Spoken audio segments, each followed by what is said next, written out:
You're listening to the Electronic Media Collective Podcast Network. Yeah, it's a mouthful. For more great shows like the one you're about to enjoy, visit electronicmediacollective.com. And now, our feature presentation.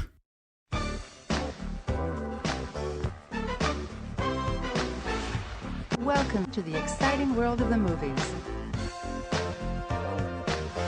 Hello and welcome back to the only podcast out there with the BDE to bring you a film commentary just like this one. A movie that's never been talked about on any show yet. Isn't that right, Zach? Fucking, I've never heard this movie being talked about, my player here, my boy. Yeah, we're talking about digging up from the graveyard, the amazing science fiction release, Carey 2000. Fucking Cherry Baby. Fucking Big Chad. Fucking remember that song? Fucking Oh yeah. Who? Stone Cold. That dude has a Ricky Vale. What's his name? I couldn't remember if it was Frankie Avalon or who it was. Frankie Avalon. That's probably right. Fucking I'm an idiot. Fucking, but he had a big cinder block cock, as you coin. Not just fucking the concrete cock. He had the cinder block cock. Well, you got to be if Clint Eastwood is making a movie biopic about you. So Fucking Chad. See, this is what's so sad is I looked up that song Cherry, see who it was. Just, I didn't want to put out misinformation. First thing comes out on Google, Cherry, song by Harry Styles. Yeah, I'm sorry, that's not the real version. Harry Styles, first he makes watermelon juice or whatever it was called, watermelon lemonade, whatever it's called, which is about pussy juice. And then let me guess what Cherry's about. I don't know. Oh yeah, fucking he's putting on a dress. He's got the hairiest style. Fucking that boy's style's hairy. I know. If they could only have made him, a bigger movie star, but I guess not. Wasn't he like in one of those war movies and everybody was like, oh my God, he's going to come out. I think it was Dunkirk. They're like, oh my God, he's going to come out and it's going to... I wish he'd come out. I would love to suck his cock. Well, I'm not talking that way. They're like, oh, he's going to come out to the film world and blow everybody away his talent. And then he had like no dialogue in the movie or something. He was in One Direction, that fucking boy band. Very low T. Let's see. Oh no, it's Sherry by Frankie Valli. Cherry baby. Yeah. I thought it was Cherry too. Fucking what if we just saw through the alternate universe the fucking Mandela effect is real? Marvel, what if, Mandela effect. All right, so we're going to get it rolling wrong here. We have it paused here at the opening. Depending on what release of this movie you have, you may get an MGM logo, you may get a Kino logo. Those are not the real logos. Those are not the production companies of the original. So we're going to start it where the original film print started, and that is on a background of outer space and a title card that says an Orion Pictures release. So if you're rolling off, I was going to say if you're rolling off the Blu-ray, but this is getting a redo Blu-ray, so it could be even different. So yeah, it's 32 seconds on the original Blu-ray, but it could be anything on whatever you guys have it on in the future. When the people watch this movie in the future, in the year 2000, they could have different formats. Hell yeah. But either way, it's a great movie. So I'm going to say 1, 2, 3, go. And when you hear me say the word go, please hit play on your remote. I know Mac and Zach Save the World. They don't do that. They just start watching the movie. Did we? Yeah, you guys... Just like, here we go. I'm like, okay, like, what was it paused on? Sorry. I didn't even notice. That's funny. I know what you're talking about, too. Yeah. All right. Everybody have remote in hand, please. 1, 2, 3, go. All right. We are rolling. I apologize to you. Like, fucking, yeah, I probably fucked that up for you. Real OT. Yeah, I almost wanted to have it on a second, like, screen. Like, I wanted to follow along, but maybe another one.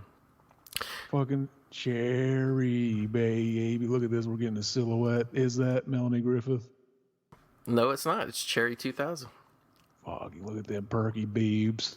That's what's funny is like you might think it's Melanie Griffith because it's kind of like you're looking through some blinds or something like the cover of Body Double, which had Melanie Griffith, but it's not. It's This is the titular character of Carey 2000, and she's getting like when you first watch this, like you don't have the context of the story. because you just think this is like a good way to, you know, get the audience hard before the movie starts, but it's actually, she's getting ready, getting dressed, whatever, behind this curtain because her husband or her owner is coming home, and fucking Chad. He's a complete Chad, because like in this movie in the future, like no cars have roofs like in the city.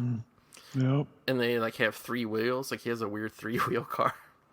Fucking amazing. See, this takes place in the future where basically they've already figured out that women are basically useless and like we should just make sex toys and fucking like, yeah, they never really explain what they do with the women. I'm sure like fucking they got to go on their own island and just have their Sibian, but all the chats, they get to stand here and get their fuckbot 2000 basically. Exactly. And here we have a great shot. This is really impressed me. Like he's like going to the normal house, but in the background is a matte painting of a futuristic city. Very interesting. So matte paintings are fucking they're too cool. Look, that guy's name is Caldecott Chubb. Did you see that? Yeah, Caldecott. I actually saw some video of Caldecott Chubb on the making of on the Blu-ray, baby. Did he have a full-on robot chubby? I don't know. I only saw him from like the waist up. What if he wrote this movie and he came up with it because he is from that fucking cyborg race of fuckbots? He could be. Exactly. You know, she's kind of Stacy. Oh, she's super Stacy. This is, I think, Pam Gridley's playing Cherry. And I was really shocked when I listened to, like, the whatever commentary. Like, this house, like, from the inside, like, looks very fake. But I don't know. The director was claiming on the commentary this was, like, he said a real location, which to me, that doesn't mean set. But it's almost got, like, that Star Wars Adobe vibe. And it's very Chad. Here, he pours wine out of one of those metal, like, cylinders that everybody drinks water out of now. You notice that? Fucking Chad. He took it to work with him, I think. He needs to get through To get through his day. That's his mommy's little helper, if you know what I'm saying. Fucking it helps him on his way. Get him through his busy day. Very Chad. And she almost had like that food box that just pops food out. Like she didn't really make the food. Did you notice that? That hamburger looks sad AF. I was going to comment on that. I'm glad you picked that out because he has like the plainest hamburger. And then he has some fries and some lima beans on the side. It literally looks like fucking he basically, it looks like if they sold like, hey, frozen fucking, Burger King hamburgers, take it home, fucking cook it in your microwave. That's what it would look like. Yeah, there was some weird shit, and I still see them from time to time in the store. But back in the day, like the 80s, they came out with a line of foods called Microwave Magic, and they're like fully like everything. Like you like a hamburger, like you just get it, it's on the bun already, and you're supposed to microwave that. How would you microwave the bun and meat evenly and all the toppings? You know what I mean? Fucking you can't. They just hope you fucking notice and take it out, fucking, so don't get all hard and shit. Fucking biting into a rock hard fucking bread on your hamburger. They hope that you're so like drunk or whatever at the time that you're eating it that you would not care really. Exactly. They don't even put the directions on. They're like, you're too drunk to be eating this already. You can't read this. And they also had a line of the Micro Magic, I think it was, they had microwave milkshakes, which I never understood the point of. Like, I guess it's frozen hard and you microwave it a little bit and it becomes like a milkshake. Fucking shit. This, look at that. How is this working? They're fucking, their bathtub or whatever has the R2-D2 helmet that's on some of the trash cans. It's really weird. Yeah, this is why, like, I don't really know why the director said this was a real location. Maybe he meant the outside of the house, but he said it during the commentary when they're inside the house. But anyway, like, yeah, that's like the dishwasher, which is like bubbling up. Like, she starts in it, and for some reason, like, she overloaded it so much, like, it bubbled up. But the director said, like, because him and the actor and the actress right here, he was like sitting like real close on these shots right here, and the special effects guys, in order to make the bubbles come out, like somehow they were like the air that they're using to pump through the machine was carbon monoxide, so all 3 of them passed out like right there in those like bubbles and suds during one of the takes, the 2 actors and the director, like, and yeah, like they almost died. Like they got them out of there to get them some fresh air and revived all 3 of them. So. But look, he was trying to do a sex with his sex bot, and the fucking the bubbles, they made her short circuit. That is like fucking, That's the worst thing. See, this remember that episode of Twilight Zone where fucking Burgess Meredith, he was a bookworm and fucking Yep. like the end of the world happened and he was like, oh, I got all this time to read these books, and then at the last minute he drops his glasses and breaks them. Fucking, that's how they should have done this. Fucking like he like we don't find out she was a sex bot till the end. Imagine Twilight Zone. Whoa. Yeah, because they don't tell you right off the bat. You think she's just a wife that he's coming home to. Although Exactly. she is kind of devoid of personality. Like, he's trying to tell her about all these, like, fascinating facts about science, and he asks her some questions, and she's just like, she pretty much changes the answer because I guess she doesn't know or something. Yeah, man, she's basically just any woman. Any woman.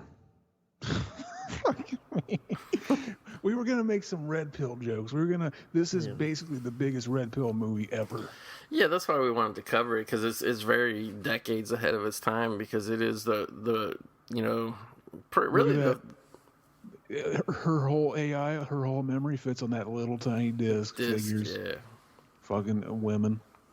Fucking more red pill jokes. It's funny when you watch, like, old stuff, they thought all data was going to come on, like, CDs that were either giant or CDs that were, like, really small. Like, that fucking guy's forehead is big Chad.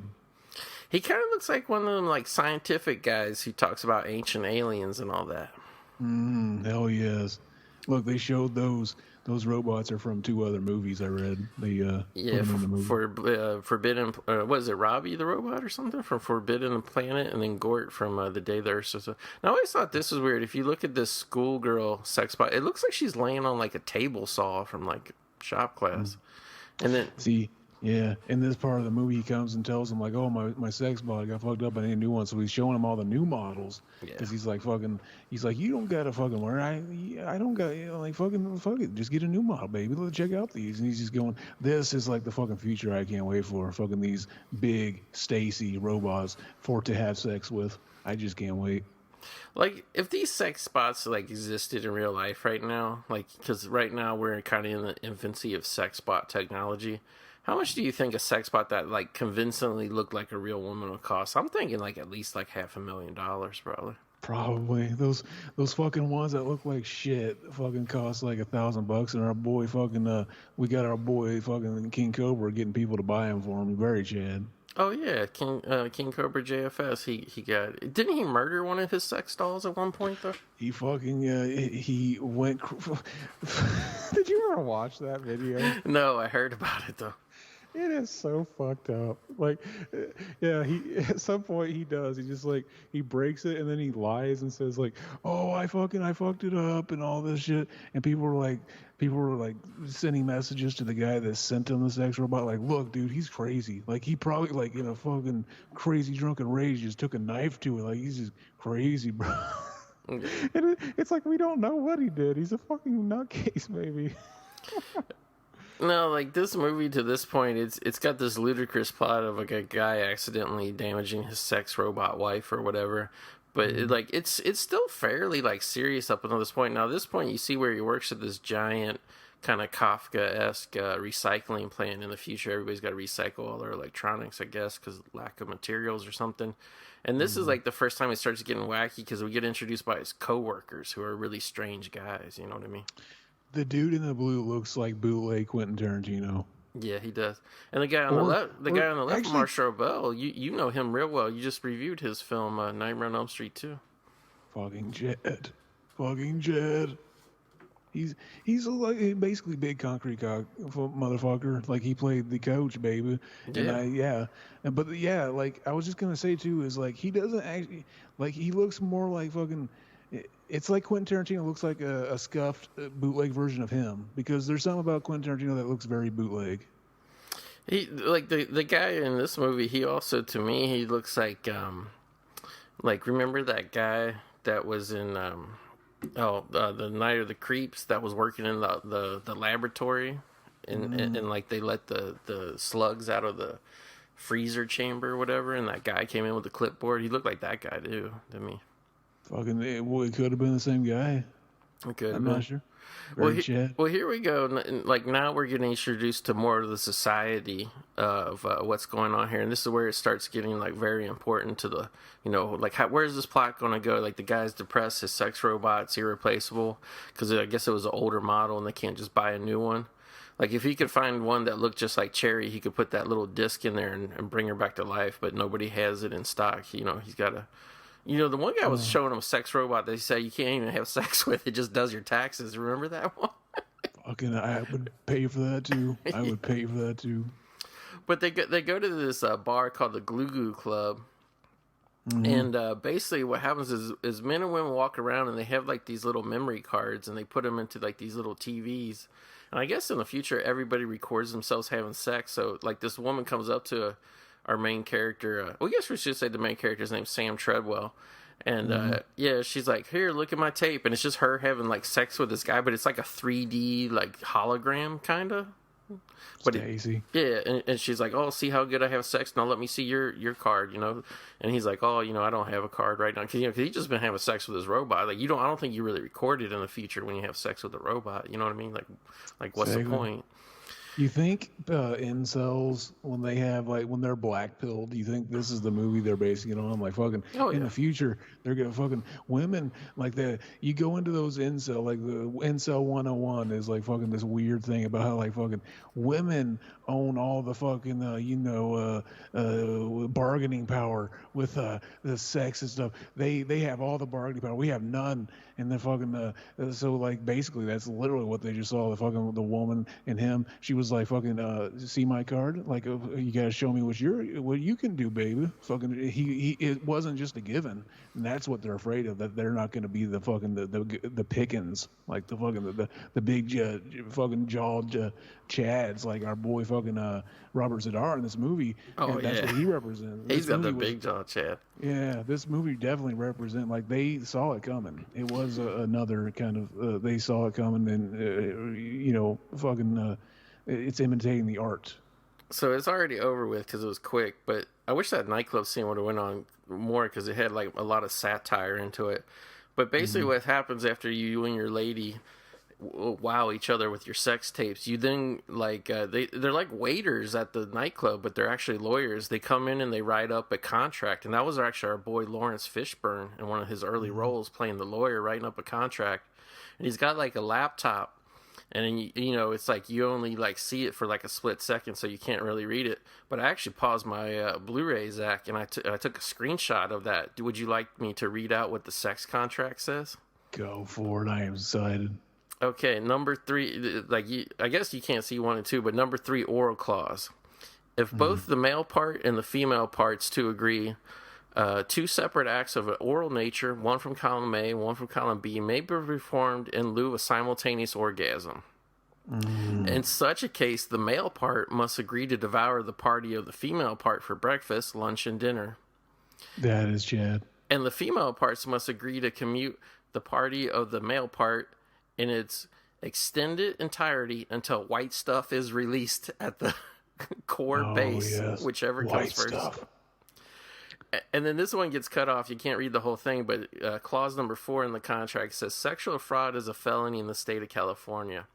Any party of any part of any party who is party to any party of any part, or any party who is not invited to the party, caught misrepresenting their sexual preference, sexual statistics, or their actual sex, or caught misrepresenting any image of any part of themselves engaging in any activity that they did not in the actuality actually, actively, wholly, or partially activate a part of a party or any part is caught with or expired card, may be subject to any number of bad things, up to and including a life sentence of playing bad parts in bad plays. So if you do a fraud on a sex contract, you got to become a theater actor. Chad, I wonder if they thought anybody would ever pause it and read. Never, because you got to think back then there was just VHS, and like it was hard to get get a pause on like a screen, and if you did, it was like all blurry and wavy. You know what I mean? And it really says all that. They had to have thought about it. Yeah. It was just a total like you start reading it and it kind of sounds like lawyer speak, but then just keep.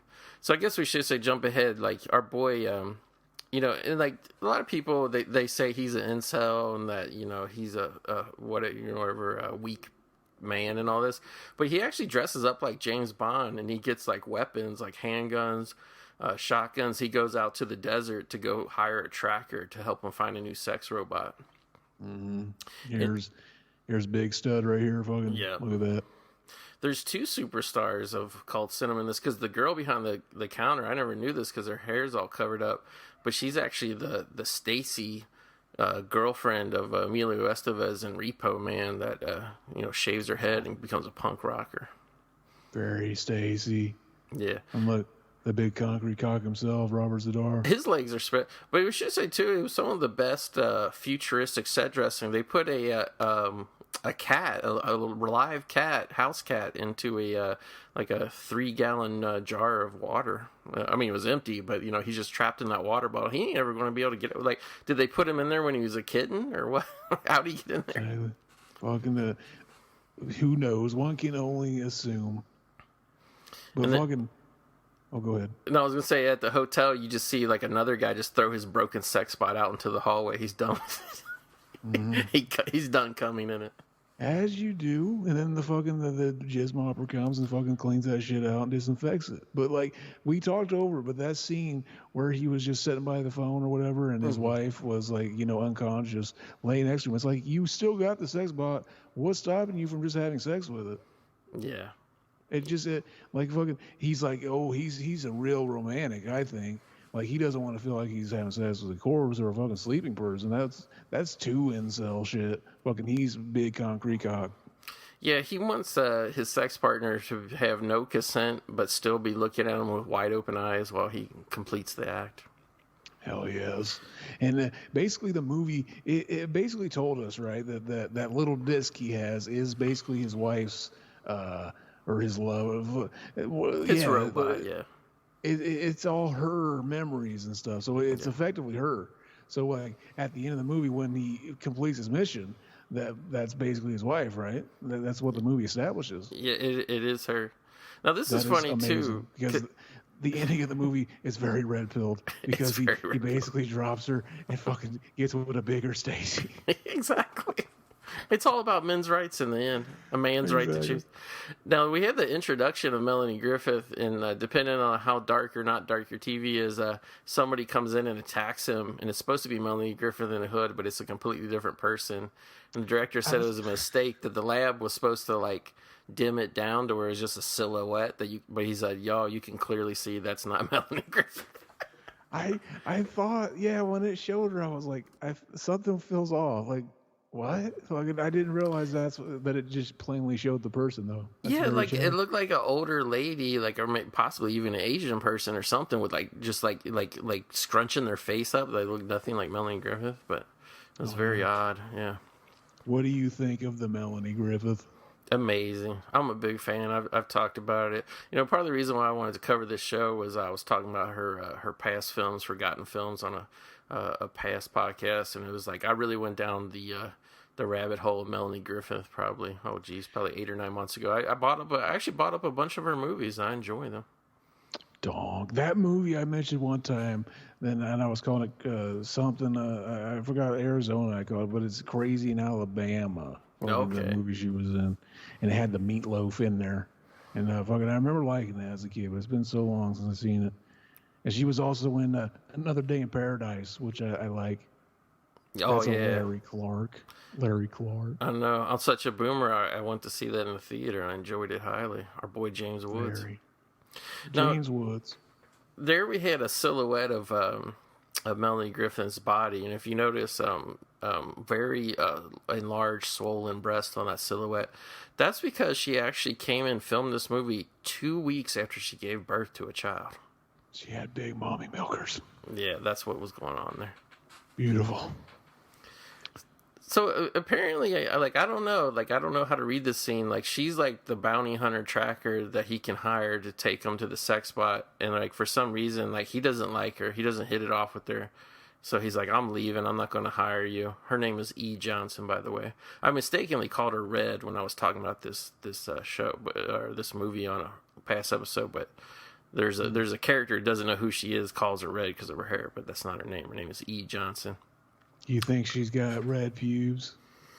I mean, I don't know how to answer that because I know Melanie Griffith doesn't really have red hair, but I mean, if we're talking about E. Johnson, the character, I would say so. You fucking reminded me that she doesn't really have red hair, and it took me out of the moment. Fucking, you reminded me that she doesn't really exist. It fucking broke. Big Stacy. It broke your immersion.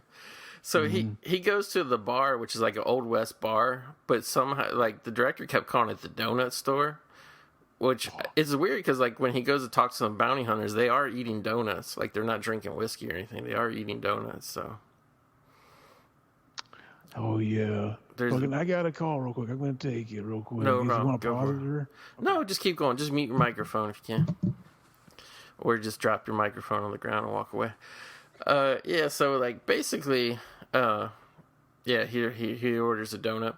So pretty much what happened, we don't want to say, but we think that might be the phone call for Zach's new job. So if it is, good luck, Zach. I hope you get the job, buddy.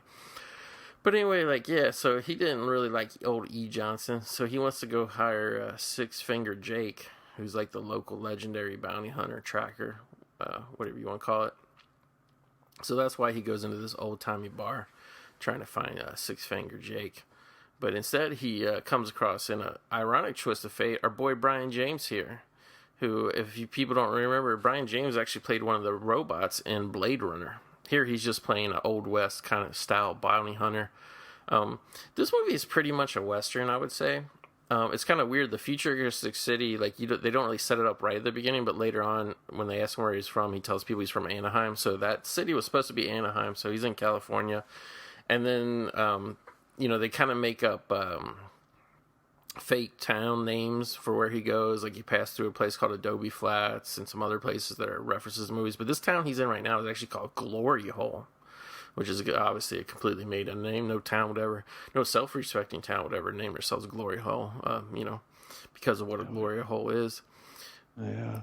Did you get the job, Zach? I'm sorry about the fucking. It was a tow truck. Basically, today was a bad day, and I had to get my car towed. So they might call back. I might have to mute it for a little bit and run real quick. But for right now, we're good. No problem. I was actually at the dentist today. I got my chipped tooth fixed. Fucking Chad. See, fucking, you ain't gonna get incel pilled. No, fucking, not at all.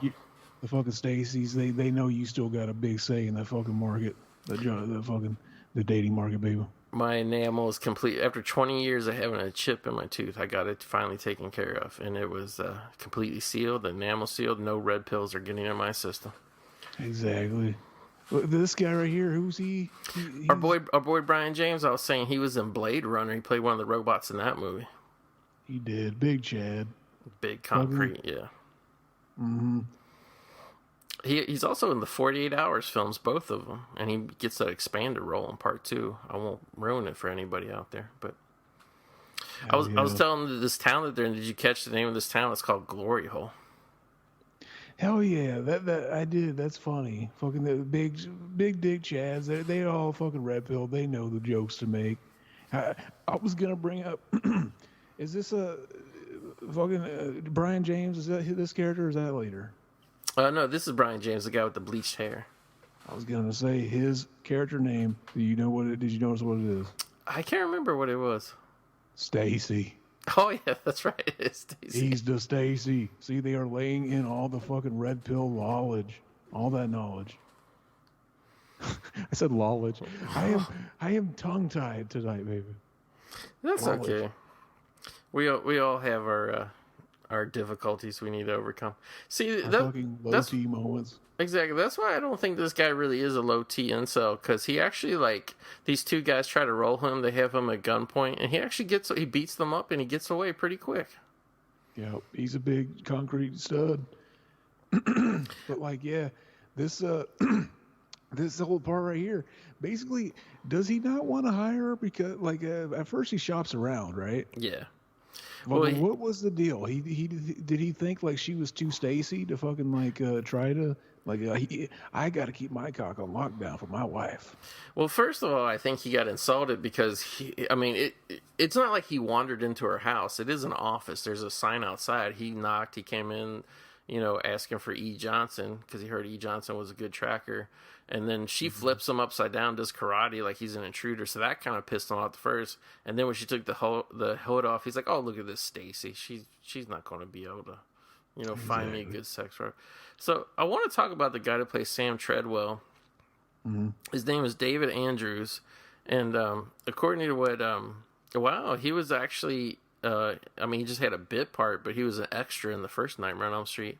But pretty much, this is his main leading role, whatever, like his debut. He had done some small parts, extra work, whatever. But he was actually a theater actor, and then he went on to make some more good genre movies. Because after Cherry 2000, he was in. I don't know if you might not like this movie, Zach, but I'm actually a fan of the Stephen King kind of inspired Graveyard Shift. You ever see that movie? A long time ago. Yeah. I don't remember a lot about it. Yeah, he plays the main character in that. And then after that, he just kind of had, supporting roles in a lot of, big movies y'all seen, but, Terminator 3, he played Claire Danes' dad, but, he only had a couple scenes or whatever. But, he was a theater actor, and then Melanie Griffith just being the wild child that she is, and just coming up from a child actor all the way up to this point. Apparently they didn't, their styles clashed. They didn't get along too good while making the movie.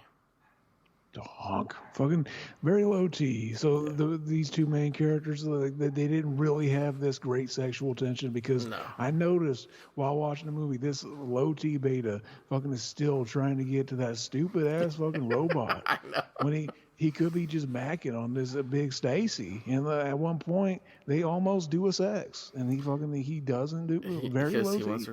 Well, what I was thinking too, because he comes from the city where you got to have all these contracts with women to have sex. So I kind of get why in the city he didn't want to go through all the contracts, and it takes all the romance out of it. But I was thinking maybe the reason he didn't want to have sex with her is because she lives out in the wasteland where there's no law and probably no doctors. Maybe she was afraid, she hadn't had all her vaccination shots. Hell yes.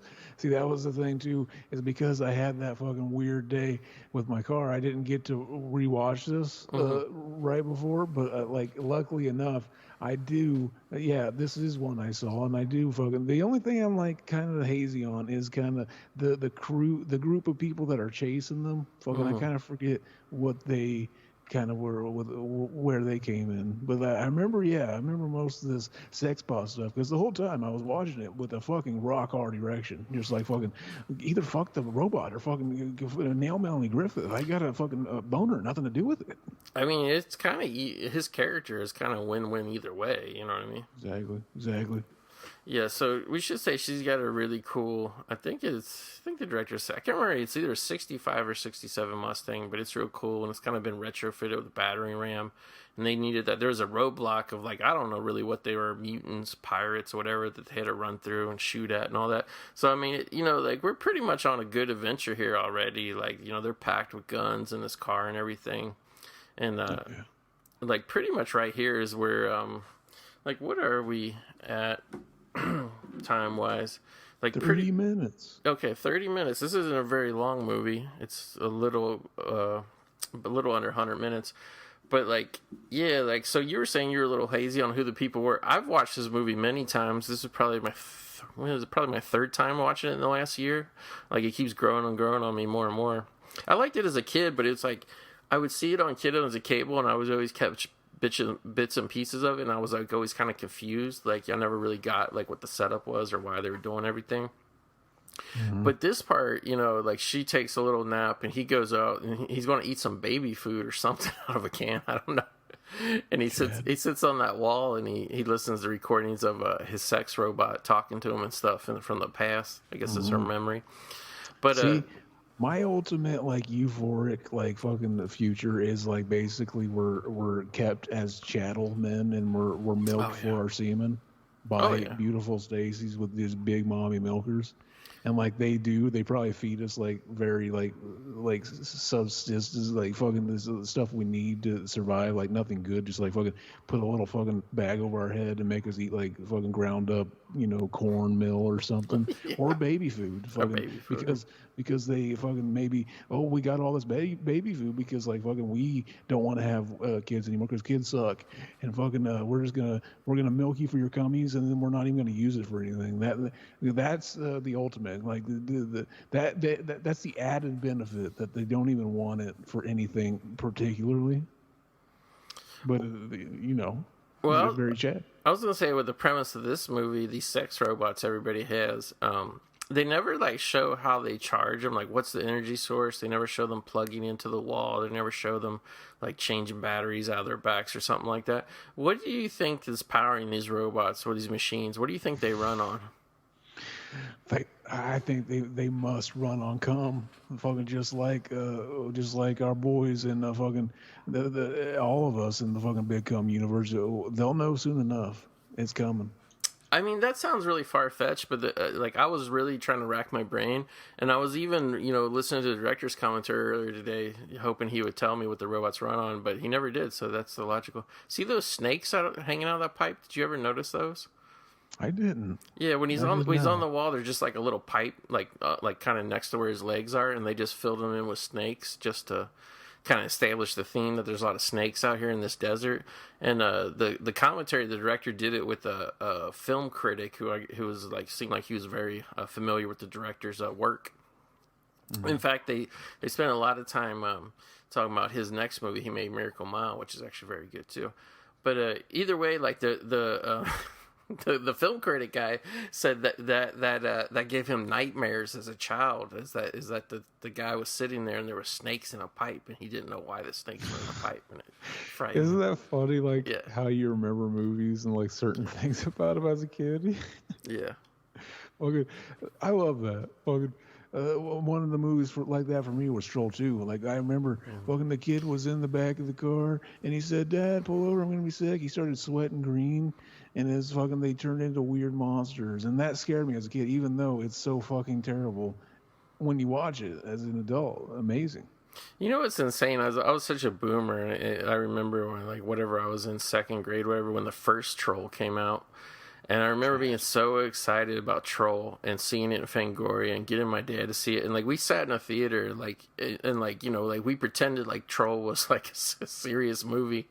And I went to school, my friend Terry, he really wanted to see Troll, but I don't think his parents would take him to see it. So we talked about Troll all the time. Like, Troll was, like, a major motion picture at one point in history. Fucking Chad. And all it was like a small person in a diaper.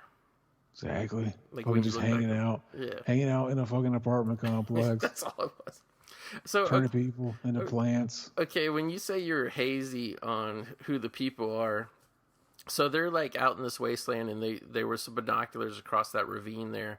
They saw some people like pretty much hijacking a guy in his van, killing him, driving his like van over the cliff to blow up. I always thought that those people and these people they're going to encounter fight right now, I always thought those were just like random groups of bandits. That is actually the introduction to the main group that is they're pretty much fighting with it for the whole entire rest of this movie. That's what I was saying. We're 30 minutes in and we're meeting the group that's going to give them all the trouble, all the, what do you call that? Like the protagonist and the antagonist or whatever, you know what I mean? Yeah. So, but it's like, that's the only one little criticism is I felt like, because, usually when you introduce the villains in a movie, like you do a grand entrance of the villain, you explain who they are, like their name, what they want. You don't just show people through binoculars, like, you know what I mean? And like, I remember something about like a little community, and it seemed like, were there robots living there? No. There's okay. We'll get to it when we get to it, but it's basically a group of people who, on the surface, I am like making up fake words today. My mouth does not want to work at all. Mine too. Big cum. We are seeing we're like two women menstruating. I don't know. Your car had to get towed. My tooth got fixed, and we're just like a couple blubbering whatevers. Exactly. So yeah, so this is all like Lester's gang, pretty much. or maybe this is like another gang, but I don't think so. I think it's Lester's gang, because actually it is Lester's gang. So that's the name of the bad guy, Lester. But you don't see Lester yet. These are just all his minions. You don't really know who they are. I'm so stupid too, Zach, was when I was watching this, I was like, the other day, I was like, that's really cool how they painted the front of the car black and the rest of it is orange. And then like when I rewatched it with the commentary, I was like, oh, I'm so stupid. The black part is because it caught on fire when they were running a blockade. A Molotov cocktail hit it. Oh. But it's a pretty Chad idea for you know what I mean, a paint job, to have just the front part be black. That is, yeah, fucking, basically the part that matters. Fucking, like, you could be a white guy with a black dick, fucking just a huge cock, concrete cock. Fucking, that'd be dank. Fucking, like, all you need is the black cock. Fucking, as long as, fucking, the big chat shit, basically. Well, they did black out with flat black paint the hoods of cars back in the day, race cars, because it was supposed to be when you're racing, you didn't want the reflection coming up and getting your eyes. But yeah, we saw Lester real quick there. He's on a remote control. Like, he's just having sex all day with all these women in his compound. But he was on a remote control telling these guys out in the desert to blow up E. Johnson and Sam Treadwell. And for some reason, he hates trackers, and they don't really set that up correctly till later, but if you saw that he had like a little, almost mini poster in his bedroom that said "Death to Trackers." And that's the one thing that I'm never clear about, because that's really where the conflict comes in, is Lester has this community out in the wasteland where everybody lives this like weird, like idyllic, like 1950s looking life in these tents and shit. And like on the surface, they're all clean, and like it's not like, even though the director said this was inspired by Mad Max, like it's not the same aesthetic. These people like aren't poor, they're not dirty, they're not whatever. You know what I mean? Mm-hmm. It's just like whenever trackers come through, and in the context of our story, we understand the tracker's there to help them get a sex robot, but we don't know what trackers really do most of the time. I mean, obviously they help people get through the wasteland, but we don't really know why. Mm-hmm. Well, that he got a fucking RPG just shot at their car. Yeah, this is the big action scene of the movie, and it's pretty much showed up on all the posters in one form or another. They use a giant crane with a magnet to suck up her Mustang, and it's just they're like moving it over a quarry, and then once it gets like over to like the whatever steep part of the quarry, they're going to drop it and kill them by dropping the car. But before they can do that, Sam Treadwell hangs out the side, shoots at everybody with his machine gun, and Melanie Griffith has RPGs, and like pretty much is like an RPG fight, and it's impressive because they're blowing up entire mountains out here, like that one, like that big dirt mountain. Yeah, there's a couple of like kind of action-y scenes, like the fucking where they're in the car and the pipe and shit. Mm-hmm. Like, yeah, fucking. Did Roger Corman have something to do with it? It seems like he probably would. No, it's what do you call it? Ed Pressman, our boy Ed Pressman. See, that's not surprising because usually Roger Corman shit is not as good as this movie. Yeah, this is actually a pretty big budget movie. There's different figures. The director said it was somewhere around $6 to $8 million. Unfortunately, with this movie, Orion, it just ended up being such a strange movie. They didn't know how to market it, so they kept pushing back the release for a year, and then finally. Isn't that funny? Like. It's a movie about a fucking sex doll, a guy that wants to fuck it. So he goes to, like, that's amazing. Like, just that makes me want to watch it.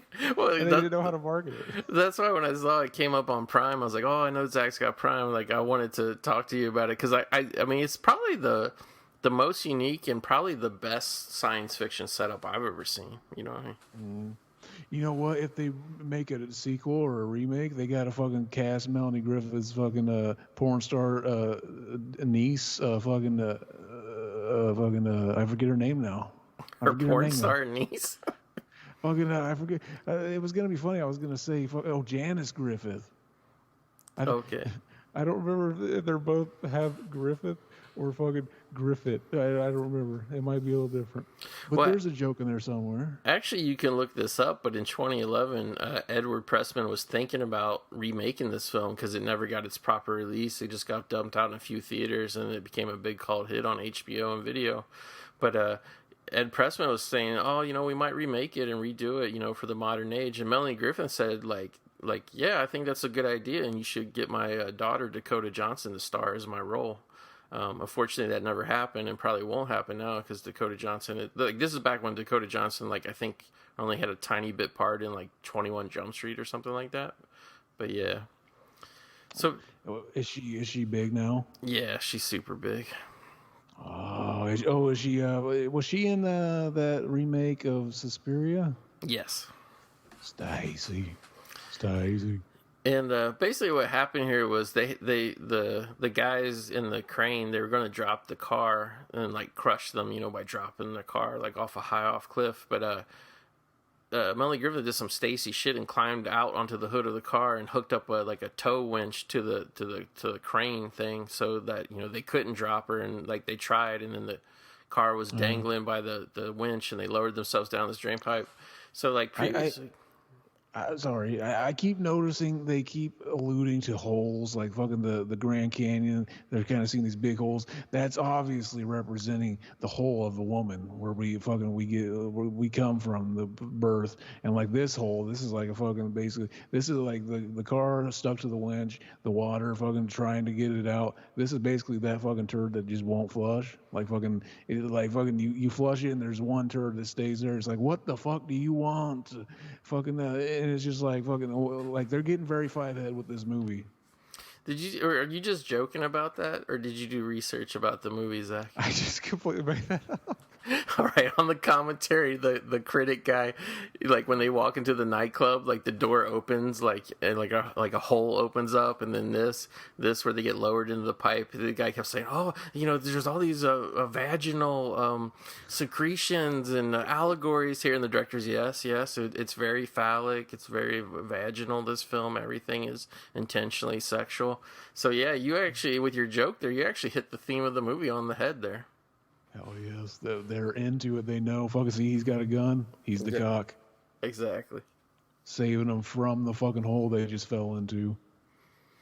So yeah, like when they were dangling over there, that was like some old ass salt mine, and they were saying a lot of the places that they filmed out in the desert was these highly radioactive places. Like John Wayne made a movie out there, and John Wayne and everybody on the crew died of cancer like 4 or 5 years later. So. This was decades after that, but a lot of crew members were worried about going out there. But where they are now, where all that water happened, that was actually the Hoover Dam. And, obviously things are much different now. But back then you could just, get permission, go to the Hoover Dam. And they actually lowered Melanie Griffith and the actor. They actually slid down that pipe. They were, like, when they were in the water there, that was, like, the actual aquifer. And the director was saying, normally you would shoot that, like, in a pool for the close-ups. And he's like, but this water was freezing. Like, they could have easily got hypothermia. You know what I mean? Exactly. You gotta fucking suffer for your art. Oh, I thought that was a bunch of boxes of fucking VHS players, some VCRs there. I got all excited. Yeah, they're toaster ovens. And, yeah. This is even yet another different place. He said, I believe this is like a gypsum mine or something like that. And that was a real river right there. Like, this is not a set. They brought the stuff in there, like the couches and everything, the toaster ovens that they sit in. But this is a real cave with the water running through it. And he was saying because it was closed down, I think, at this time. But because there had been a lot of mining there, that water and everything in there was very toxic. Fucking hell yeah, toxic Johnny One Noxic. Fucking remember that song? No, who did it? Was that 311? Some kind of shitty band my cousin liked. Interesting. Chad. Now here is the mysterious old cowboy. We have Ben Johnson, who I always knew him as like the grandpa in Red Dawn, who owns the sporting goods store on the edge of town and gives them the rifles and stuff when they escape town. But he was actually a longtime cowboy actor, Western actor. And it's very fitting that they got him. And he actually, believe it or not, he was actually the highest paid actor on this film. Chad. Very Chad. Fucking, fucking Red Dawn, that actually was also a very red pill movie. Based in red pill. And when they made the remake, it was very, I don't know, it was very low T. Fucking probably. I've actually never seen the original. Oh, it's worth a watch. You got to see it. It was one of my favorite movies as a kid. I probably watched it like 30 times growing up, but especially when you watch it now, it's how do you say? You can never make a movie like that now because it very clearly paints other countries as bad. You know what I mean? Mm-hmm. Look, they are eating snake. He killed the snake. They're eating it. They are still in a dream, snake eater. Exactly. Now here, look. yeah, Ben Johnson, he has no fingers. Did they just find someone that really didn't, or does he fucking? Did they have a stand-in, or was that an effect? It was Ben Johnson has all his fingers. They got a stand-in to do those little shots. That's why the rest of the time he's wearing the gloves, because in real life he has all his fingers. But this is where our main character Sam Treadwell, he realizes that this is Six Finger Jake, I think is the legendary character. Exactly. Yeah. He's like, fucking, you're Six Finger Jake, and he looks like for a second that he's gonna beat the shit out of him. I thought they were gonna play on that. It's like, oh, we don't call on that to his face. Fucking Melanie Griffith says, and then he just beats the shit, pulls his cock out, fucking smacks the shit out of him. Yeah, and it's like there's at some point one of these scenes. I think it's a little later on, but Six Finger Jake here is real good friends with Melanie Griffith and E. Johnson, and you wonder like what kind of relationship they have. But later on, like at first I always thought it was supposed to be that she was his daughter, but later on she says uncle, so they are related, but we don't technically know that at this point in the movie.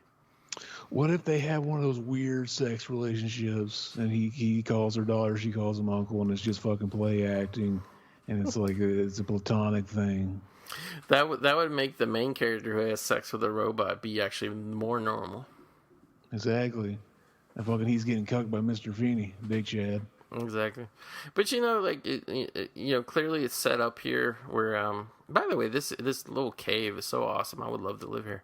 But this movie is set up to be where like Melanie Griffith's character E. Johnson is like very tough, very in charge, in command, and like more capable in a lot of ways than the male lead. But I don't know, I still see like the director really saw it as like he was the inferior character, but I saw the main character, he's obviously on a journey, don't get me wrong, he's getting tougher, but he never like really bitched out of anything, or he kills a lot of people throughout the course of the movie. Like the guy that was running the crane, he totally blew him away with that submachine gun. So he's not that much of a cuck really, even though he's supposed to be a cuck character.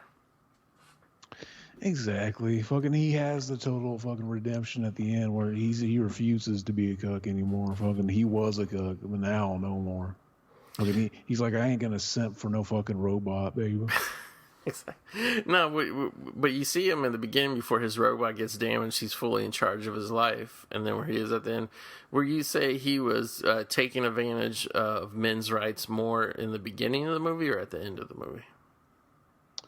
I don't know. Fucking that's what's so great about this film. It's very red pilled, and there's fucking layers of red pill of making her hair red to signify that was a great touch.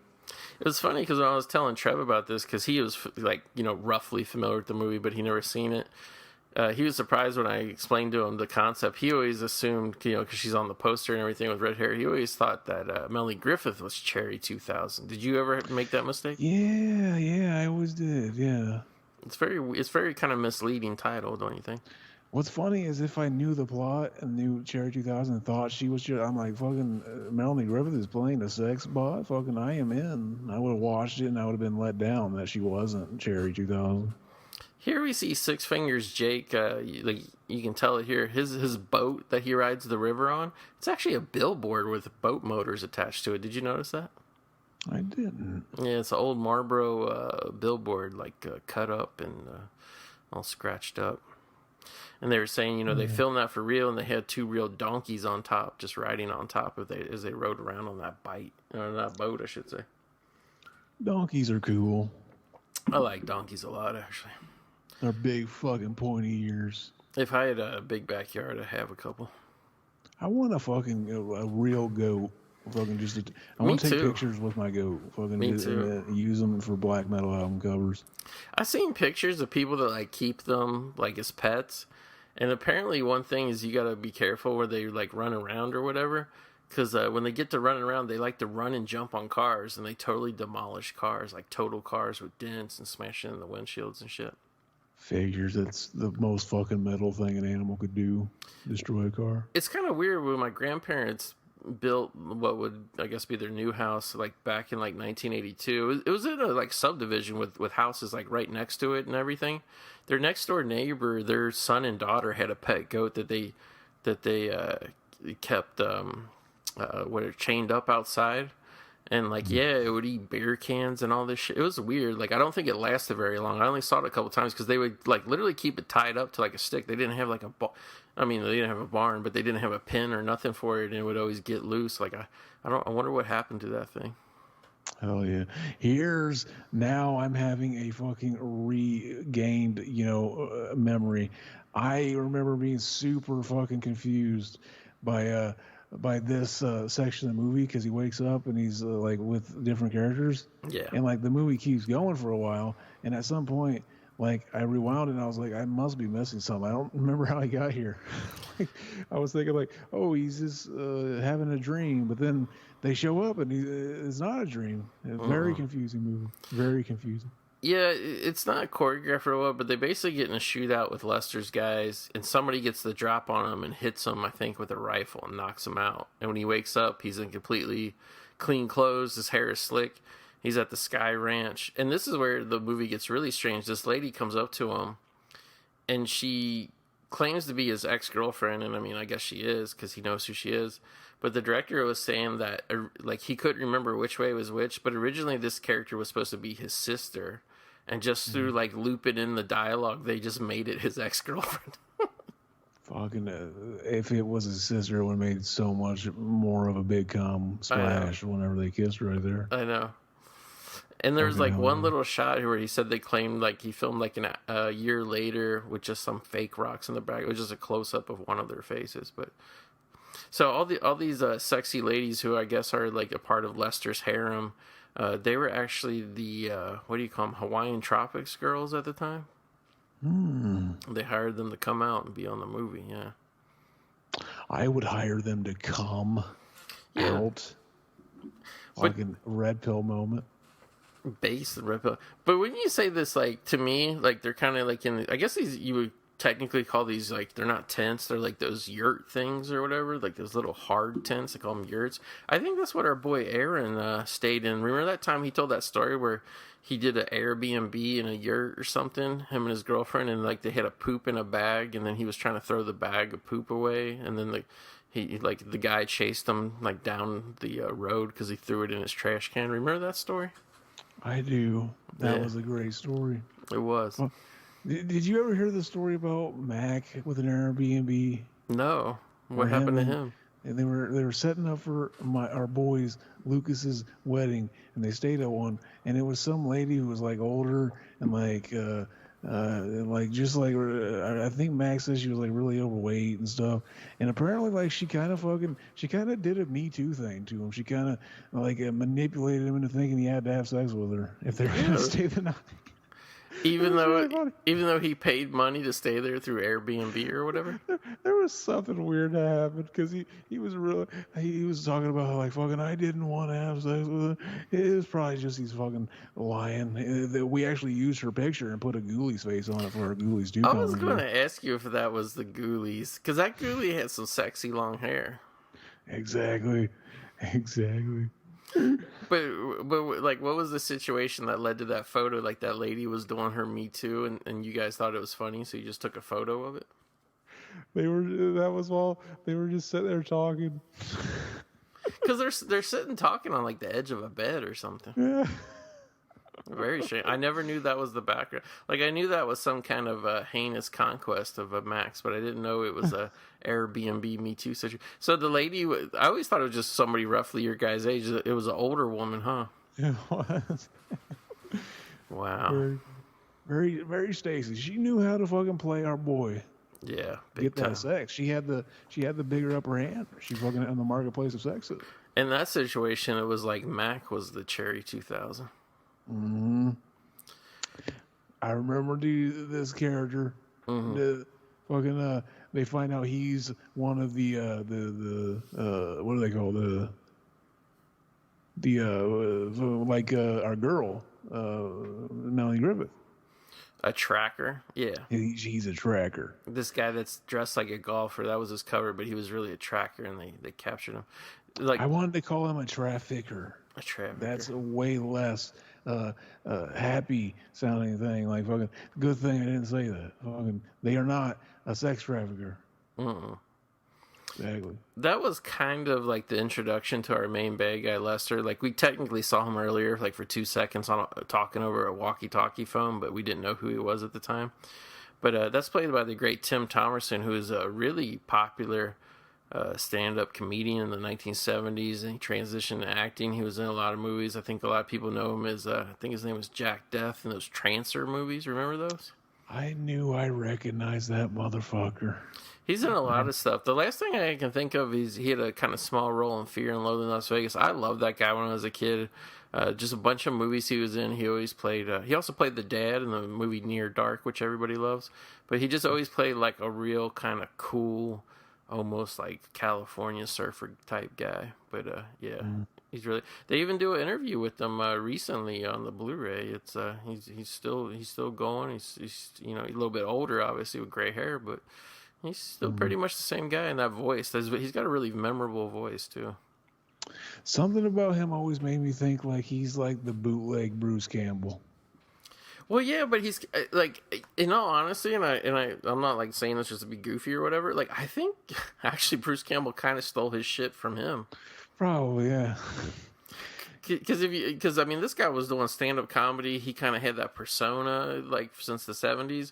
And if you look at Bruce Campbell, like even in the first Evil Dead, he was like a glasses-wearing like nerd with a unibrow, and then he created the whole groovy baby bullshit later. Like that was all an act. People think, oh, that's Bruce Campbell. He's so cool. It's like, nah, not really.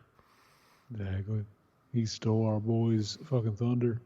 Now, you have to look real closely, but sitting a couple seats down from Lester, you only get one or two little glimpses, but there's a younger guy sitting there, and again, they're all sitting with these goofy kind of, 1950s button-up shirts and these hats. You can't see them real too good now. I think they already done show them, but that's our boy, I think his name's Sasha Jensen.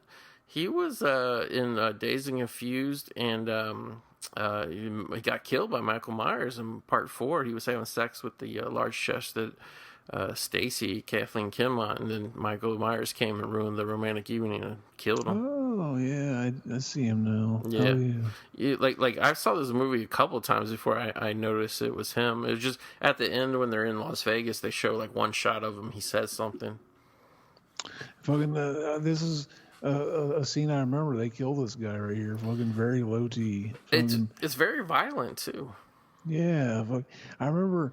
Yeah, the killing is like fucking kind of like cool. Like if I remember right, the effect. Yeah, it's real cool.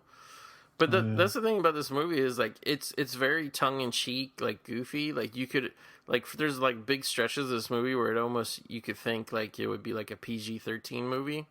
But then when it does have the very few violent parts, like they're actually pretty violent. Yeah, they make him put a bag on his head with a bullseye. Yeah. And then they fucking tag him up to the wall and fucking shoot him right in the face. Like, very, very mean, these guys. Fucking very low T. Well, first he teases like he's going to shoot him with a gun, but then he gets to the bow and arrow, and like you actually see this. I mean, it's a great effect. I don't know if it's a dummy or what. We'll see when they pull it off. But he actually shoots an arrow right into the guy's head and his face. And it's very brutal. Actually, all the people that I think about it, we'll see it later too. But all the people Lester kills in this movie, he shoots them right in the fucking face with different things. He's just that good at a shot too. Fucking. Yeah. Most of the time, people don't do that. Fucking, it's the hardest part to hit. So they fucking. He might as well just be like fucking. He might as well have the chainsaw and the fucking shotgun on his hand. Very Chad. Now, up until this point, everybody's acting all cheesy and happy-go-lucky. Like, you get a little bit of a sinister vibe with this colony of people, but they're all telling, our main character, Sam Trevor, like, oh, you should stay here. Don't leave. His ex-girlfriend, oh, you'll love it here. Don't leave. Stay here. Be one of us. And, like, this is the time, when Lester shoots that guy, like, nobody cares. Like, they're all cheering him on. They think it's funny that the guy got shot in the face with an arrow, And now, what are they doing? The hokey pokey out by the pool now? That's their idea. It's very strange, like how murderous and evil they are. But like all their their kind of decor and their clothes and their traditions and customs, they're like very weird 1950s cornballs. You know what I mean? You think they are a cult? Oh yeah, most definitely. They're fucking. They're doing like they're one of those cult like. We should start a cult where like you fucking come and then you inject the cum in your veins and then like have sex and come again and like that cum is like fucking the life force. That would be cool. Would that be some kind? Would you have like a toxic buildup though? Because I mean, I don't think you're supposed to put semen in your veins where the blood is. Fucking, we are gonna have to figure out how to make because that's where we get our powers from. Yeah. Although, what was his name? Nikki Sixx from Motley Crue. He said that they shot Jack Daniels into their veins. Fucking low T shit. That is pussy shit. You're gonna fucking inject cum straight to the veins. He also said that they did vodka enemas to get drunker quicker. That sounds like they're lying and they just wanted to fucking do butt stuff with each other. They just wanted to impress Machine Gun Kelly, so he would come play in their movie, probably. That's cool shit too. Doing butt shit with your buddies. Yeah, it's always a great time. And imagine being like wanting to be drunk so bad that you're willing to like put a fucking enema of it soaked up your ass. Apparently women can soak their fucking tampon in alcohol and get drunk that way. I never heard of that before. I heard crazy. I heard of people cutting a hole in a watermelon and then pouring a whole bottle of vodka in it, and then you let it sit for like a day or two. It soaks in, and then you slice it up and eat the watermelon. I'm just like, what's the point? Just drink it, you know? You just ruined a perfectly good fucking watermelon. That shit's good. Put some salt on that shit. Oh yeah, spit the seeds out. Like fucking spitting the gum out. It all comes full circle. Now, earlier in the movie where Sam Treadwell went to the Hotel Glory Hole, Robert Zadar was just lurking in the lobby, and then he turns out to be part of Lester's group. I always got the weird, they never explain it, but I always got the weird feeling that Robert Zadar has been like spying on him the whole movie. You know what I mean? But basically, Robert Zadar is basically a closet incel, and he doesn't want to come out and admit that he's not really a Chad because he's got that chin. So he's been watching this guy thinking he could like get some Chad fucking stuff off of him, like learn the ropes, if you will. That was a great gag though. Right here, the way they meet each other and they don't say like, how did I get here? Did you like fucking put me here after I got knocked out? I was so confused watching this for the first time. You thought he just woke up there. I was so lost. Yeah. But that's why I remember it, because I had to fucking rewind it and watch it all over again. But it was great though, because he punched Robert Zadar, they distracted him, and then punched him, and Zadar like fell down, like he got knocked out. But it was actually Melanie Griffith threw like a knife and stabbed him in the back. That's actually what made him fall. Fucking I'm probably desensitized to the point now where if I was gonna have sex with Melanie Griffith, I would probably need her to do that for me to come. To put a knife in your back or what? Exactly. Fucking, we staged something where I get away and I'm running and she fucking catches me like that. Melanie Griffith is great. You ever see that movie Something Wild with her and Jeff Daniels, our boy Jeff Daniels? I don't think so. He plays like a nerd, and she's just like she's dressed like really kind of weird, like kind of overly hip and cool. He plays like a nerd that works at a bank or something, or maybe he's going to the bank to like put some money in, and he just meets her there. And, like, she's totally just like, oh, you want to get a hotel room and have sex and all this? And, like, he's married and everything, but, like, here's this, like, well-hung Stacy, presenting herself. So, like, he gets involved with her. And then, like, he realizes, like, oh, I actually like this girl. I want to be with her. She's so exciting.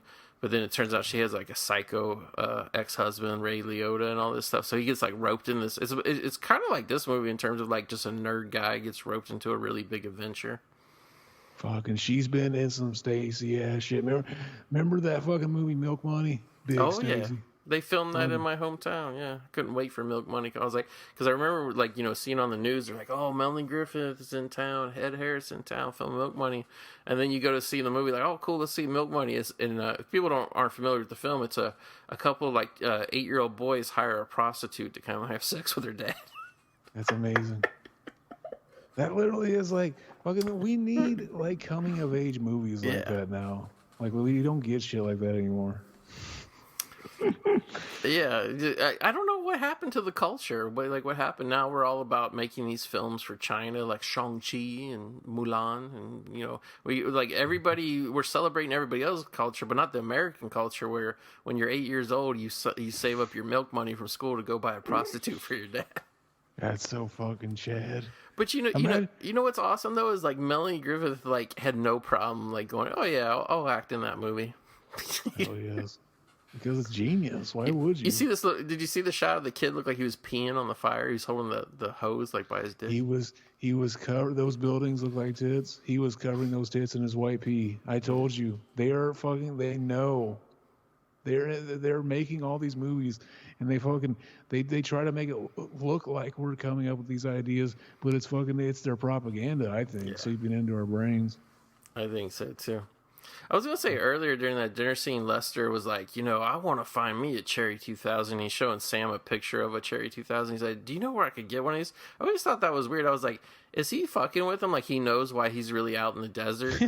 Like, it made no sense because, like, Lester's there having sex with all the Hawaiian tropic girls. And, like, what does he want a sex robot for? You know what I mean? He had the same picture he had, too. Yeah. Like, the way he showed it, it seemed like it was just a picture of his wife, but I guess it could have just been her model picture. That's kind of funny. Yeah, I was like, did he just find it in the guy's clothes when they knocked him out or whatever? It just was weird. It's like you never really, I don't know, like it's like Lester hates them and wants to track them and stop his quest to go get his sex robot, but you never really understand really why. Or at least, I mean, I've watched this movie 3 times and I still haven't figured it out. But fucking, you're not supposed to. Big cum, they work in mysterious ways. Yeah. So. See, somewhere there are people listening like, when are they going to explain this weird inside big cum joke? There's no explanation. We don't even know what it means. Fucking, you are just like, you have just as much of a clue as we do. Well, I was going to ask you at some point in his commentary, because he's so in love with a robot and not real women, right? Mm-hmm. I can't tell. Is he a participant or a victim of the big cum industry? It's hard telling. Fucking, is there even a binary? There's some kind of gray area. We're all victims, baby. Fucking, in some way, we're all being led by the big brother with the cheese. Yep. Look, he's got that white stuff on his nose. That fucking SpongeBob put on his nose when he's being a lifeguard. Little known fact, that actually is cum. It really? They do just grind it up? Fucking, that is what those lifeguards use. Fucking, remember that show? Salute Your Shorts. Mm-hmm. You had UGG. You had the white stuff on it. It's just cum. Fucking, it works well. It keeps the sun from sunburning your nose. I feel like pretty soon you and I will be starting a new podcast where we discuss our throat cancer. We will go like frogs in our throat. Oh God, it's horrible.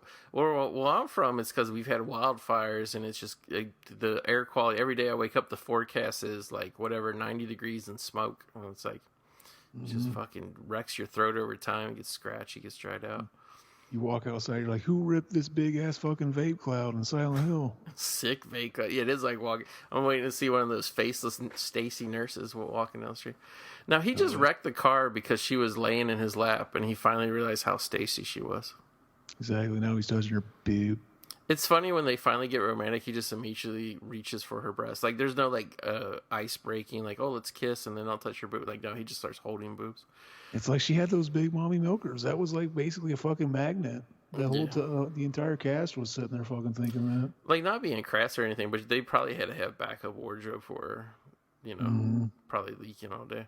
But I guess the main plot point here is that he thought Cherry's chip has been lost when he got captured or whatever, or just like washed away or whatever. But they actually found it. Six Finger Jake gave it to her, and she has the little audio player in her back pocket. So at this point, he thinks, you know, he'll never be able to recover Cherry 2000. So, like, I couldn't tell if he was really falling in love with Melanie Griffith here, or if it's just like she was there and he wasn't getting a sex robot. So, well, they just got in that car wreck, and if we've seen that fucking movie Crash, we know that gives you a hell of fucking thick boner. Oh, especially Spader. He got very eroticized when he crashed. Hell yeah. See, that thing they have that's playing the voice, that little recorder, they're trying to make us think that's a recorder, but Big Cum is stupid, and that's just the same thing from fucking Critters that fucking brings the bounty hunters to the, you know, and it fixes your house when you push that button at the end. That is true. That little, it's like a remote control that opens a garage door or something. Mm-hmm. Exactly.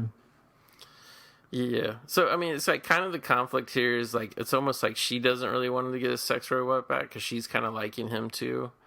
And, you know, he feels the way he feels. But Yeah, this is a good little action scene where the Jeep full of guys, or actually it's a truck, I guess, comes and she just totally wipes them out with her like rifle.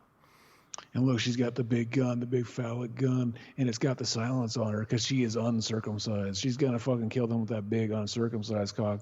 That's like what a real daddy does. Fucking these low T betas that have been fucking modernized by American culture, they can't get in there and fuck you with that foreskin like the big Chads can. Other than the foreskin part, that's actually pretty much exactly what the director said on the commentary. He said, "Here she comes with the big phallic rifle." Uncircumcised. Well, yeah, like, and then the guy when he in the truck when it flipped over because they shot it up, he threw a grenade and I don't know why every time I watch this movie, Treadwell like dives for the grenade, you know, and like he's just grabbing it to throw it back at them, like get it away so it doesn't blow them in the car up. But every time I see it, for some reason I think he's diving on the grenade like to save Melanie Griffith. But no, he's like just fucking that idiot Whitehurst in fucking Child's Play 3. Yeah. Fucking remember that? Remember when Whitehurst died for a bunch of fucking idiots? For a fucking doll? Because a doll threw a fucking grenade. And his instinct was to jump on it and fucking stop it with his body. Fucking asshole. My whatever encounter with that was there's actually an issue of a G.I. Joe comic book, and it was about some old Sarge guy. Like, I can't remember the context, but it was like some guy who was like old, and he was helping G.I. Joe with the mission. And, he had like some war flashback and he had guilt that his friends died or whatever. So somebody throws a grenade at G.I. Joe and the old guy dives on it to save everybody else. Well, it turns out the grenade was a dud, but because he was old, he died of a heart attack anyway. Fucking amazing writing. Yeah. They do it. They just when you think you got the story figured out, they throw in a fucking wrench to throw you all off. That's what good writing does. Now, this is interesting here where they drive out in the middle of the desert and they stop at this junky place. It's called Last Chance Brothel and Gas. Hell yeah. And what are they implying? Last chance. Fucking see, this is the incel. They always think they're always fearing that they're never gonna find a woman. And fucking that what if that last chance was the last chance, baby? Could be. You never know. So this being another pick where it was solely my pick, Zach, and I got you to watch a movie you weren't that familiar with. The first couple of times we did that, it didn't work out, and then a couple of times after that, you ended up liking the movies. What was your overall opinion of this movie right here? I thought it was a decent flick. Fucking yeah, it's fun for what it is, baby. And like I remember the first time I might have given it like a 5. The first time because it probably was like something just kind of tripped me up and stuff, but like I liked it a little bit more this time. I give it at least a 6. I mean it's got some cool sections, baby, and fucking Melanie Griffith, big Stacy, big time. It's kind of weird because like I kind of felt that way, like my I guess perception of it changed every time I watch it, because it's like it's one of those movies where it's like it's very deceptive. Like if you're just kind of flipping through and you just catch bits and pieces of it here and there, it seems like a movie with like no story that's never going anywhere. They're just going around to different places, different adventure shit's happening. But it's like you really have to sit down and watch the movie from beginning to end, and then when you do that, like watching its entirety, I guess you realize actually how much the lead character changes throughout the movie. You know what I mean? Yeah. They meet up with these two guys, and it's like, oh yeah, they're fucking. She knows who they are, but they end up double crossing them. Fucking Were the whole time were they fucking like even when she knew them, fucking or like I that was one thing I noticed too. Yeah. Well, also too, like this old guy, which the old guy at the gas station, he's another. His name's Carey Jr. He's actually a longtime Western actor, and his dad also was in Westerns. His dad, Carey Sr., I guess, he was a big star of the silent films. That's how way back his family went. But Did you say his name is Carey Jr.? Jr., yeah. And I was like, is he related to the guy from the Chicago Cubs? But no. That's like fucking, isn't that like the word they say, like when somebody does something in like Japanese, like fucking sword fighting or something weird, yeah. It's like when I think it's when Japanese people like kill themselves, but it's not really called Harry Carey. It's called like, a Japanese word that's similar, and then Americans like adapted it to Harry Carey. like slang term, I guess you would say. You know what I mean? Hell yes. Our boy Shang-Chi would never commit Harry. He's Chinese. He's too big dicked, Yeah. I think. Big dick. I think so too. Big stud. So she got the grease on her face there. Yeah. That reminded me. My car, like I drove out of town, and then like fucking it just decided like the thing that connects to like the fucking the little basically the stick shift thing. It fucking got undone. So like fucking I was trying to shift and it was just going all crazy. Oh, the transmission slipped. Yeah, it's like that little thing slipped off, and I looked under the hood, and it's like, yeah, I can see it. It came off, and then I tried to reach for it like an idiot, and I fucking burnt my arm. Oh god! I was like, I knew it might burn me too, but it was like I have nothing else to do. I don't want to fucking call it tow. I gotta try at least, and I might have a big scar now. Oh, that sucks. Where did it burn you? Like on the side of your arm? Yeah, just forearm. Maybe if you get some cream on it, baby, it will heal up. Fucking, I only use cum. Speaking of scars, I think it was kind of a mistake, but way back in the beginning of the movie when he was having sex with Cherry 2000 on Sosa, she had a big scar on the top of her shoulder that a robot probably shouldn't have. Yeah, fucking, like maybe they thought of that. Maybe they're like, oh, we got to make it super realistic. Fucking, What do the robots have? Real synthetic skin that reacts like normal skin? Like if they get cut, would it fucking scar and heal? Well, I don't know. When the repairman had her cut open, it just seemed like she was all wires and stuff. It didn't really seem bloody or that tissuey. You know what I mean? Exactly. When they were showing some of the models of the sex bots too, you could tell those were fucking. They look, like robots, like mannequins, but like his Cherry is very fucking human looking. Yeah. Maybe those are older models. Yeah, they could be. Or they just like couldn't hire a bunch of different actresses to play the models. That's what the director said. He said he thought it was corny that everybody's like a wooden mannequin when they look through the bags. You're talking about the scene where they look through the bags or whatever? Yeah. He's like, yeah, this was a big mistake. Well, that's when the other guy with his big Chad energy should have told him those are just the older models. Yeah, that's the 2003, because this movie takes place in 2017. So yeah, fucking, the futuristic year 2017. They were very fucking close to how it actually is. The only thing they didn't predict right was who the president was in 2017. Exactly. Fucking. But you can't expect them all to do it. Fucking. You know what I thought of? Seeing these shots of the helicopter flying around, it gave me flashbacks to fucking Texas Chainsaw Massacre 4 Next Generation. Oh, when the plane's flying around? When a plane, just they leave on a plane out of nowhere. Yeah. And there's like people in suits. Oh, that was awesome. Like a guy what is he, sharecropping or dust cropping, whatever, and he comes down and saves the girl. Exactly. Fucking, that was a movie that tried to let us know. It tried to blow the whistle on Big Cum too. I just remember that. Every time I watch that movie, I kind of forget how it ends. I kind of forget that it has that weird ending where it's like, oh, the Illuminati shows up, and it's just like, every time I watch it, I'm just like, why'd they do that? Well, I got to ask you a question, because I like that movie actually quite a bit. I got to see it in the theater actually, but like everybody says, oh, that's just so ridiculous that the Illuminati the Illuminati shows up. They're so powerful, the Illuminati. And I'm like, the point is that like the Texas Chainsaw family are so crazy and so like stupid and ignorant. Don't you think that was just like a weird pervert guy that was tricking them and saying, yeah, I work for the government and I want you to have a fear experiment? But everybody's like, no, that's really like, because the guy, doesn't he like take his shirt off and he's got like weird like scarred up nipples and stuff? What FBI guy is going to take his shirt off and have Hellraiser nipples on? Fucking, I was expecting some of the FBI were cooler than they seem. Yeah. Fucking. So I always dreamed of finding an Agent Scully with pierced nipples and just fucks me and makes me. She straps on a fucking fake dick and makes me give her head. Oh, who wouldn't want that?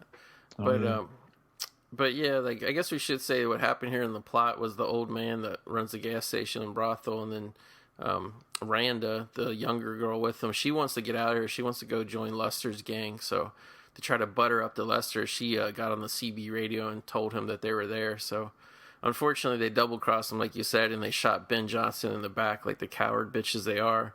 But it's okay, because Randa's going to get her comeuppance right here, too, ain't she, from Lester? Exactly. They shot Ben Johnson, and it's okay, because he Ben Johnson. He ain't Johnson no more. He dead. Exactly. And but now they're fucking... Yeah. Now he's going to shoot her very low T. Well, what's funny is he shoots her right in the face, and they kind of do it off camera, like you see put the gun up to her face, and then you see shot at him and the gunshot. But they actually show her getting her face blasted off in the trailer of the movie. like it shows like a similar shot of him holding the gun, and when he pulls the trigger, blood sprays onto his face. And then it cuts to like a shot of her with a bloody face, like falling into that big water puddle there that they have there. And the director, he didn't really explain why, but he said, "Oh yeah, he says if you watch the trailer, you can see her get shot in the face." But we toned it down for the movie. I'm like, why?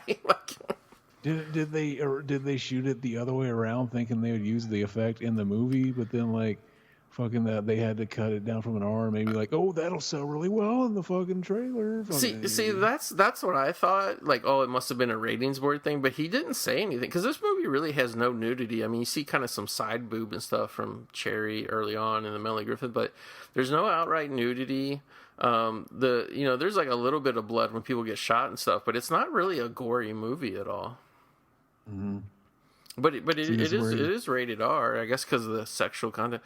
So here's what inspired both Resident Evil 3 and Zack Snyder's Army of the Dead. Hell yeah, that fucking city got dusted. It got dang to dust.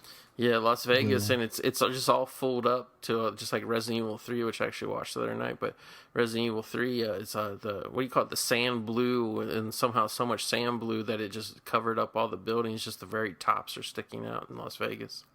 Exactly. See, look, this weird desert wasteland. We see these statues of the burlesque dancer. This is when our boy Charlton Heston drives his fist into the ground and says, "You idiots! Damn you!" And we find out that fucking the whole time it was the burlesque dancers were it was Earth or something. Yeah. Very Chad. Big Chad. It truly became a planet of the burlesque. Exactly. I would live on that planet. Oh, I would too. Why not? Hell yeah. I actually did a stand up. First time I did stand up comedy, I led with a joke about that. I said, what, who comes up with the ideas that it was when the Tim Burton remake came out of Planet of the Apes? I said, who comes up with these ideas for these movies? Planet of the Apes open. I said, who's sitting around fantasizing about that being the ultimate place to go? I was like, why don't they make a movie called Planet of the Cock Hungry Whores? That was my joke. Oh, yeah. I actually got a couple for how amateurish in my first time doing stand up comedy. I actually went over okay. That's genius. Yeah. Fucking Big Chad shit. Yeah. I could never try stand-up comedy. I'm too scared. I was. I mean, not that I was good at it. I was terrible at it. Don't get me wrong. But I felt confident doing it. And then one time, because I used to always do stand-up with sunglasses on, because people don't understand how bright the lights are. So I kind of just made it like a goof, And I want to say the second or third time I did stand-up, like I had a 5-minute set every time I did it. And I like went up and the guy introduced me and he handed me the microphone and I took the little whatever mic stand. I kind of moved out of the way, and I was getting ready to say my first joke, and somebody I didn't really get heckled, but somebody giggled and said something, and it totally wiped out my brain. I couldn't think of any of my act. I couldn't talk. So I just ended up grabbing the stool and I just kept repeating it over. I got ADHD. I got ADHD for 3.5 minutes till I finally got off stage. Awesome. Yeah. You said that to the microphone? Yeah, I just kept saying it over and over, and I was just it was weird though. I couldn't even explain what happened because I wasn't nervous walking onto the stage, and I wasn't it wasn't like the guy heckled me and it shook me. It was just it's it got completely quiet, and then I heard a guy giggle and laugh and say something, and I was just I lost every joke that I had. I couldn't think of anything. It was weird.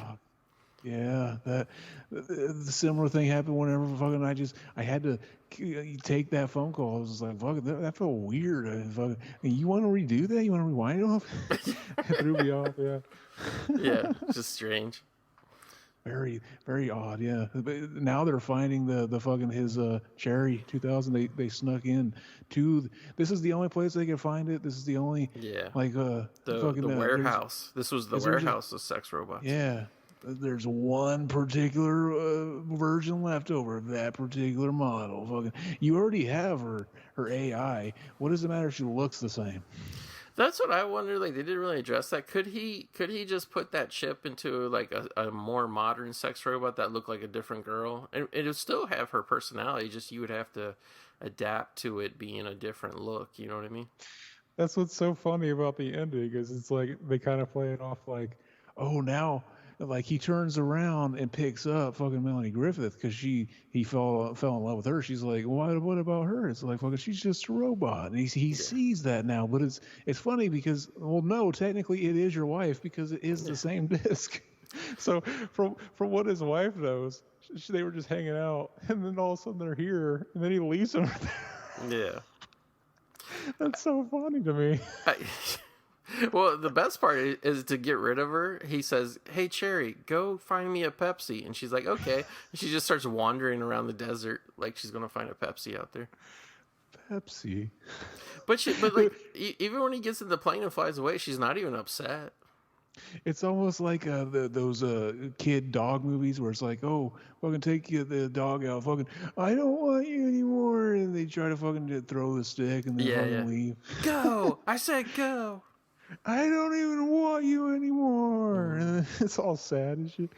Fucking, they always do that in movies. It's basically that. Fucking, he basically did the fucking what was that band? The Suicidal Tendencies thing. Fucking, just give me a Pepsi. Just give me a Pepsi. Dun, dun, dun, dun, dun. Oh, I actually saw Suicide. I don't know if it's like a T-shirt you can buy or just some art they were posting, but somebody did like a real cool picture of a skeleton wearing like the flannel shirt and the flipped up baseball hat and bandana.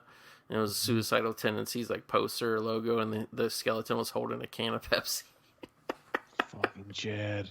Fucking product placement in our logo. Hell yeah. So yeah, like he finally going through the warehouse with all these girls in bags or whatever. He finds a Cherry 2000. He puts a little disc in between her ear. Like I guess there's a little slot back there. Like again, like who knows how many years she's been like hiding in this like whatever, storing in this way. Which like if this is where all the cool leftover sex robots are in this graveyard or whatever, well, how come more people haven't come and raided this yet? Shouldn't this be technically this place and the merchandise inside be worth like millions of dollars? This is a post nut clarity type of utopia. They don't have cum brain anymore. They think rationally. They're like, I don't fucking need that fucking stuff. It's basically what happens after you nut, but they just haven't nutted. Like they just have that post nut clarity already. It's a new breed of human. Did you notice whenever they came up and found her hanging there though? Am I wrong, or was it not like a fake person hanging there at first, and then they put her in the clothes, or did I just see that wrong and it was her the whole time? I think it was her the whole time. Oh, okay. But there was another one that they zipped open that looked like her too. But then he's like, "No, that's not it." And he went and found it. So I was like, "What?" Like I thought that was her, but no. What if when he got there, he just said, "You know what? I'm here. I can see all the new models. I'll go for the upgrade. I'll get the Cherry 2017 model. What's different about this one? Oh, it's got bigger mommy milkers." Customizable genitalia. Fucking, you can strap on a real cock and you fucking get pegged all day, and it actually comes. Fucking, it has a mechanism that shoots cum. Did you at last night at the Met Gala? Do you remember that girl? I guess she was a model, and then she was in a bunch of movies for a while. Her name's like Cara Delevingne or whatever, and she's like this kind of skinny, big-eyed girl, and she's like a lesbian, but. Anyway, she showed up at the Met Gala, and her outfit was like pretty much like her top was like a bulletproof vest that was white, and it said "Peg the Patriarchy" on the front of it. Fucking Stacy. She telling us how to do it. She telling us we gotta fuck the shit out of the patriarchy. Hell yeah. And then after that, our girl AOC showed up with an all-white dress that in graffiti letters on the back said "Tax the Rich," but it was. Yeah. There she goes. She goes. I'm still holding out for that AOC OnlyFans account. Oh, it's got to happen. But I mean, that was already like 20, 30 minutes when she showed up with Tax the Rich. That was already after Cara Delevingne stole the show and the Peg the Patriarchy bulletproof vest. You know what's fucking ironic too is if neither of those happened, I wouldn't even know what the fucking gala thing is. Yeah, like, yeah. I remember when I was hearing about it, I was like, "What the fuck is that?" Yeah. They're like, it's about fashion. Fucking that's why I didn't know. Fucking there you go. So our boy Treadwell actually shot Lester, and he fell through the skylight glass window, but he's still going, even though he got shot like 20 times with a machine gun. Seeing him around that the helicopter and him with that crazy hair, I thought of the zombie from Dawn of the Dead that gets the top of his head cut off. Oh yeah, the blonde zombie with. By the way, just for clarity, Zach keeps saying helicopter. It's actually an airplane, like a little old prop propeller airplane. Yeah. That's what I was thinking of the movie. Fucking Dawn of the Dead. See, look, there, genie in a bottle. You think if we rubbed that, fucking a giant ass Stacy ass Christina Aguilera come out? Oh, I would hope so. So basically, what happened was the little plane was too heavy with all three of them in it. I guess those robots are heavier than we thought. So Melanie Griffith said, especially after her uncle Six Finger Jake got killed, she's like, I gotta, it's like her code of honor. She's got to finish the job. And Treadwell was even like, we don't have to go through with this. I don't care, whatever.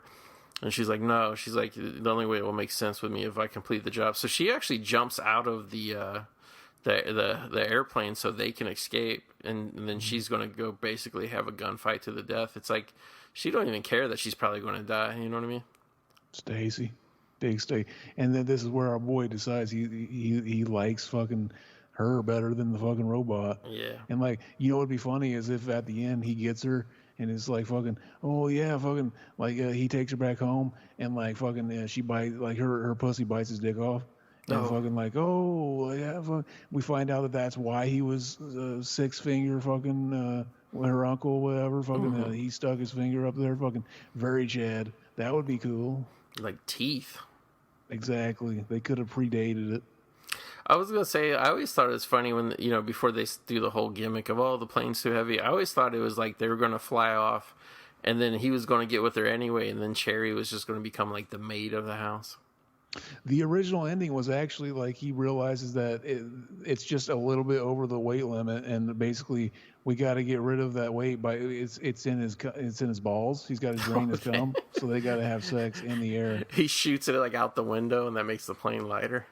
I think they were originally they wanted them to he wanted him to have sex one last time before he dumps his wife, basically, because it was very red pilled, and then he was like, "Fucking, I'm gonna take the red pill, I'm going with the real Stacy, the red pill," and he takes fucking our girl Janice right here. Mm-hmm. I called her Janice, like the porn star. Janice. Does what's her name? Janice what? Janice Griffith. Okay, but that shot was very cinematic when Melanie Griffith looked up and saw that he was coming back with her. She had like the realization that she knows oh, my fucking Stacy ass tricks worked on them, fucking sucker.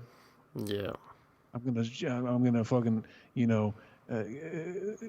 trick him into fucking putting up with my bullshit, fucking because fucking this movie is very much about fucking the man's plight. It's a man's man movie. It turns out Janice Griffith looks a lot more like Jessica Alba than she does Melanie Griffith. So fucking I don't know, baby. Fucking they are related somehow.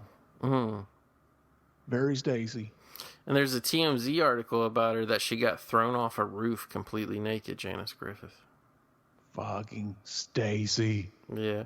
This guy threw her off the roof of a Hollywood Hills mansion into a pool, and she broke her foot in the process. They actually have pictures of it. It's crazy, dude.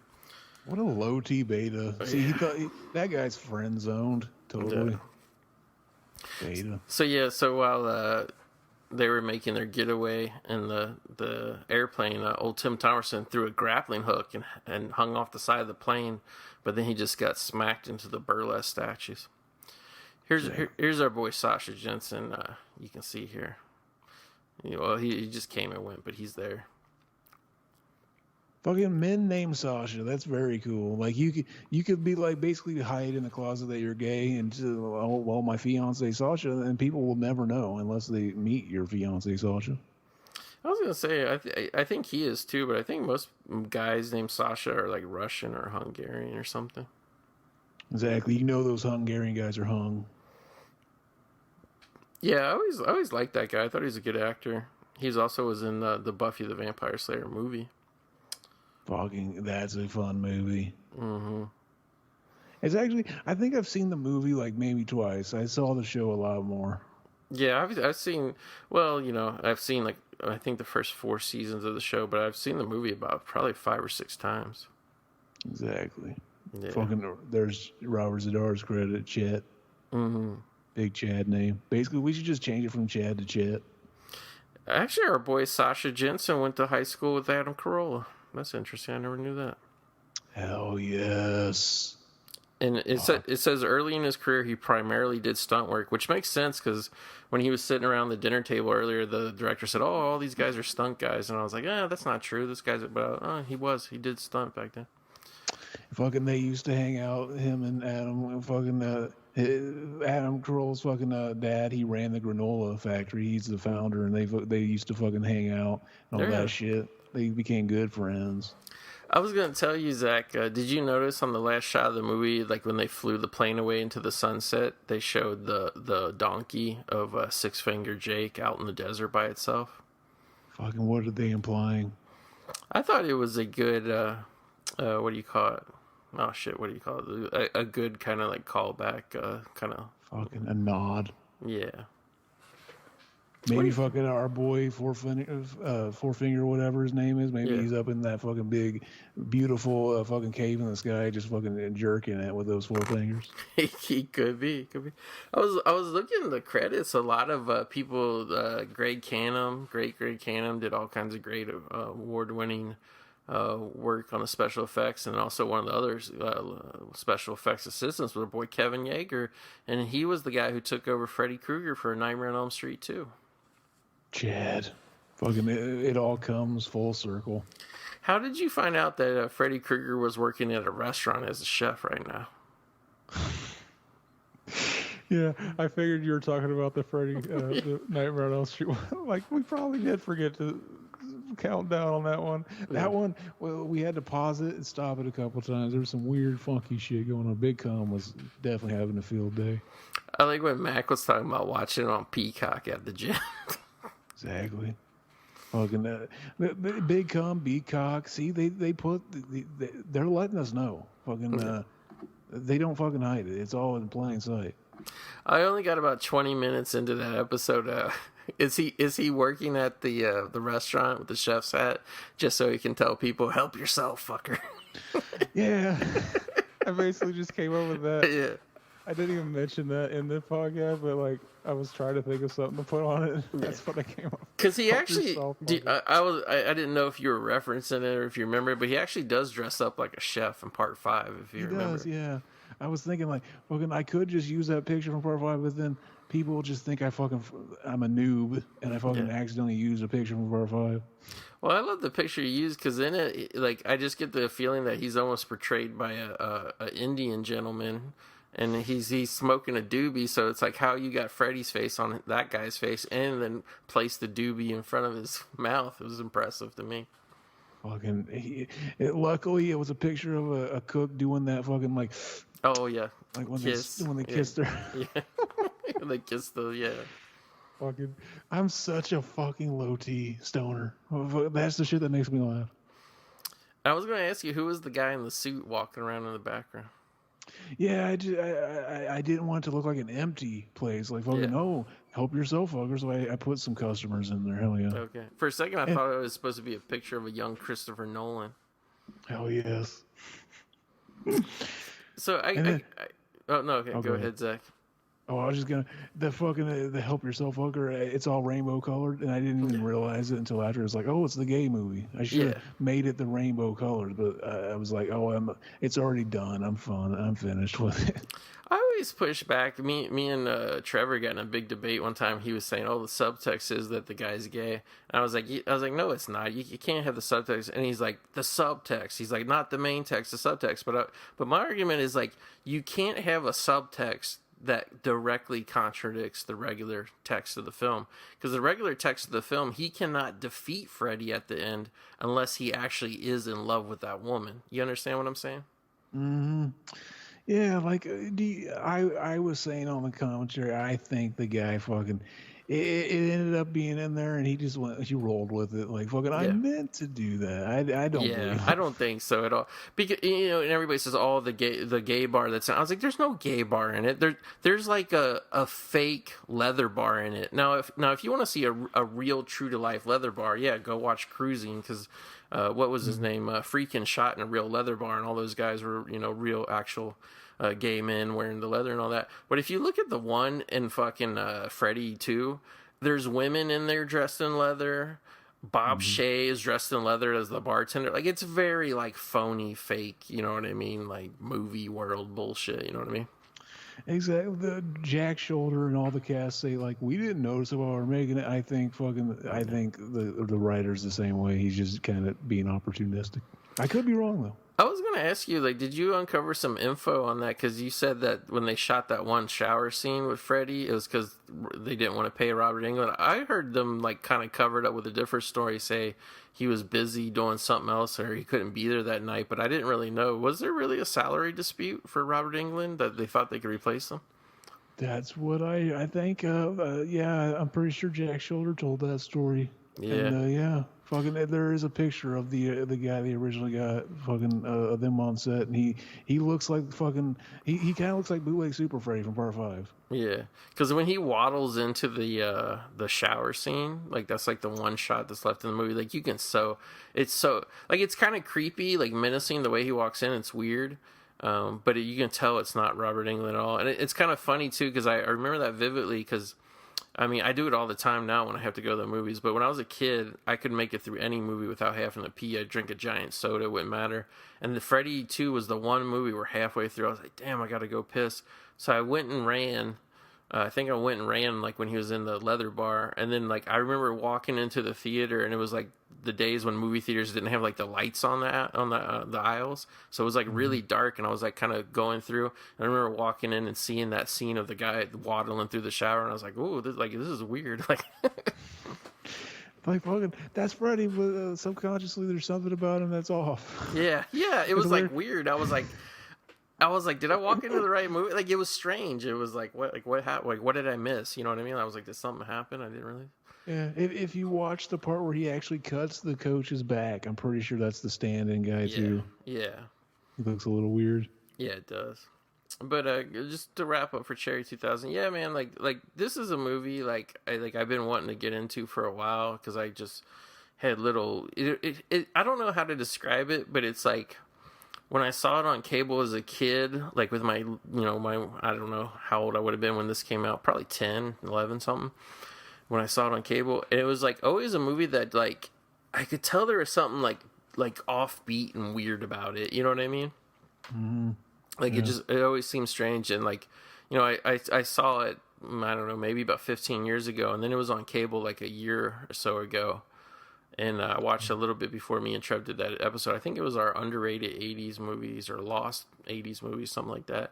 And I watched it, and I was like, oh, that's really good. I got to get the Blu-ray. So I tracked down the Blu-ray, and I just watched it a couple times. And I don't know, it's just one of those movies, like, it's one of those movies, like, it's kind of fun just to hang out, relax, and watch. And Melanie Griffith's awesome in it. I mean, she really is. I can't say anything better about it. But what I like about it too is like she's like an awesome kick-ass lady action hero in it.